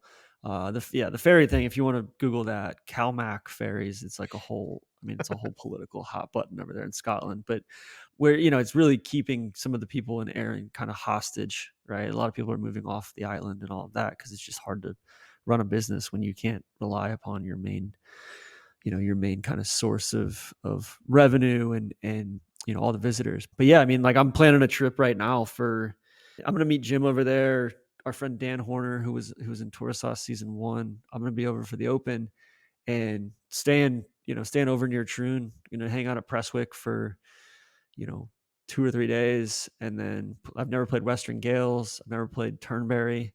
Basically never played anywhere on that coast except for Troon now. So you go play Prestwick, St. Nicholas, all of those. But then, go to the Open Thursday, and then Friday, go over to Erin and, stay on Erin Thursday night, Friday night, and then head back over Saturday, go back to the Open and all of that. And it's one of those things where, provided the ferry's running, it's a world away, and it's no different than like your commute to the office if you if you live Right. 45 minutes outside the city, you know. Totally. Deeply worth seeing. So I'm very thankful that we were able to do it. And then the next day we had an awesome day too. So like I was saying, we kind of had, all day. Like it was one of those days where you have like one thing on your to-do list where it's like you just got to get from point A to point B and take however long you want to take to get there. And so you and I have a propensity for, okay, it's a 3-hour drive. Like, why don't we take 9 hours to do it? And we'll stop at a bunch of places. And so we ended up, yeah, taking the ferry back. Gorgeous morning for ferry travel. Sun kissed morning to come back across the Firth there, and we ended up driving from essentially Troon up to St Andrews and stopped at 4 or 5 places, kind of like inland parkland places that had been on your list for a while. Yeah, we got duffed by traffic a little bit between Glasgow and Edinburgh, but we were initially going to go to Bruntsfield, which is the little like Yeah. par three, like wee pitch and putt there on the west side of Edinburgh. We scrapped that and we just said, hey, let's stop by Aberdour. That's it. Yeah, so we stopped at we're just rolling across, and I'm like, man, there's all these golf courses on the north side of the Firth after you cross over the bridge from Edinburgh to get to Fife. There's all these golf courses on the way to St Andrews, on the way to Kingsbarns, on the way to Crail, Dunbarney, Ely, even Carnoustie, that everybody just drives by, and they're right there near the water. Like I want to see what, like, they're either the most flat parklandish, poorly maintained. Like what's wrong with these golf courses that nobody ever stops at these? so, so we stop at so the first one we stopped at Aberdour and met a delightful gentleman there. Walked a few holes with him, that place was cool. I mean, the first 2 or 3 holes there were like, "Holy shit, this Yeah. place looks awesome." Definitely, Amazing views across the Firth there. You, like, look back over yeah. into Edinburgh, and it just yeah, really, really cool spot. Yeah, and, worth mentioning this winter and spring in Scotland was among their wettest ever. It's just been miserable, miserable winter. But, so definitely not a sand-based soil or anything like that, very, very kinda sloppy, but, course looked awesome. There's these cool rock outcroppings popping up, and cool little town too. Like, these are kind of the Yeah. bedroom communities of Edinburgh, but very, some people that are either retired or can work remotely, or, have to cross the bridge just a couple times a week, because I think that would be a pretty big commute otherwise. Delightful, like, when you think of an Edinburgh, like, prim and proper suburb, this is what you would think of. And then we headed further down. We went to Burnt Island, which is that place. I mean, that place extremely dramatic, cool old clubhouse. Kind of sits up on this bluff. You can see, it's near Huge Hog Beach as well. Which we desperately drove around looking for a sign or something. Yeah, it was a real bummer. That's one of the uh, regrets. I think you have to hike to Huge Hog Beach, so we gotta put that on our bucket list for next time. but again, that's that, like, Burnt Island. Just, it looked like there was some really cool holes going up and down this hillside there. It droned spectacularly. I can't wait to go back and look at the drone footage. I don't think I've Yeah, dug too deep into it, but again, it was like, holy shit, this is a total curveball from what you'll see in the rest of Fife, even a few miles down the road in London and in Leven, but worthwhile nonetheless. It's spectacular, cool kind of parkland golf. And then we went down to Kinghorn, which I kind of melted our brains a little bit. Like, that's the one I seriously. haven't really stopped thinking about since. Unbelievable piece of land. You could see the entire golf course from the clubhouse. Nobody was there. They were kind of packing up for the day, and, there's one woman in the shop, and, like, it's like, who are you guys? What are you doing?" We're like, "Oh, we're just, like, I don't know, we're just looking at golf courses." She's like, "You don't wanna play?" Like, "No, we're just gonna, like, throw the drone up if that's okay." She's like, "Yeah, I don't give a shit. Do whatever you want. I'm heading out." And so, flew the drone around, and, like, it starts sprinkling, and this giant rainbow comes out. I mean, it was just, like, this unbelievable kind of 10 minutes, and just looked like a spectacular, spectacular piece of land. All like I said, you can kinda see every hole, big, like, wide open type of paddock, but tons of crazy dune land. Like, the more we took the drone around, like, we'd take it down low. It looks like you're playing through all these, like, little chutes in the dunes. And what was remember there was that one burn that almost, like, went underneath the green in Went one underneath the spot. green. Yeah. Yeah, and, like, you could see Infrastructure, man. yeah, it was just I'm dying to go back and play there. It looks like, just the coolest golf course ever, and I think it was, like, 17 pounds or something Yeah. to play there. Like, it was a joke. Amazing views. It was really, really cool. So it was just again, like, we've always said, the quickest thing is, like, when people are like, "Oh, man, I'm taking a trip. Should I go to Scotland or Ireland?" It's like, well, that's, like, a super complicated question, right? But, like, the overarching thing is Ireland has, like, great highs, but they're all kind of an hour apart from each other or 2 hours apart. You gotta drive to all these different regions. Where Scotland is like, man, you could get an Airbnb anywhere, and there's probably 8 great golf courses within 20-30 minutes of where you're staying. And that was, like, another great example of it. Like, when we were talking about the castle course and, like, oh, go have just, like, a fun day playing a scramble with your buddies. Like, you wouldn't do that because the castle course is so expensive. You could definitely do that at Kinghorn. Yeah. It's somewhere there's courses like that all over the place. Comparing Ireland and Scotland too, I think Scotland, the floor is a lot higher, right? Yeah. The fairway bunkering is probably going to be a little bit more thoughtful or better. It's just more proper golf. I think it's just, I mean, because most of it's been around since late 1700s, mid 1800s, whereas a lot of the golf in Ireland was built in the Yeah. 40s, 50s, 60s. So it's kind of a credit to Ireland that they've caught up as fast as they have.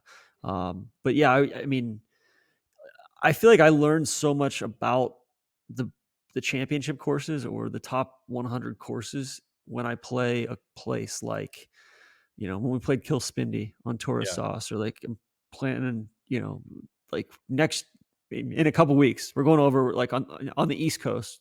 We're going playing North Barrack because I love that place. But also like we're gonna go play Dunbar. We're gonna go play the Glen.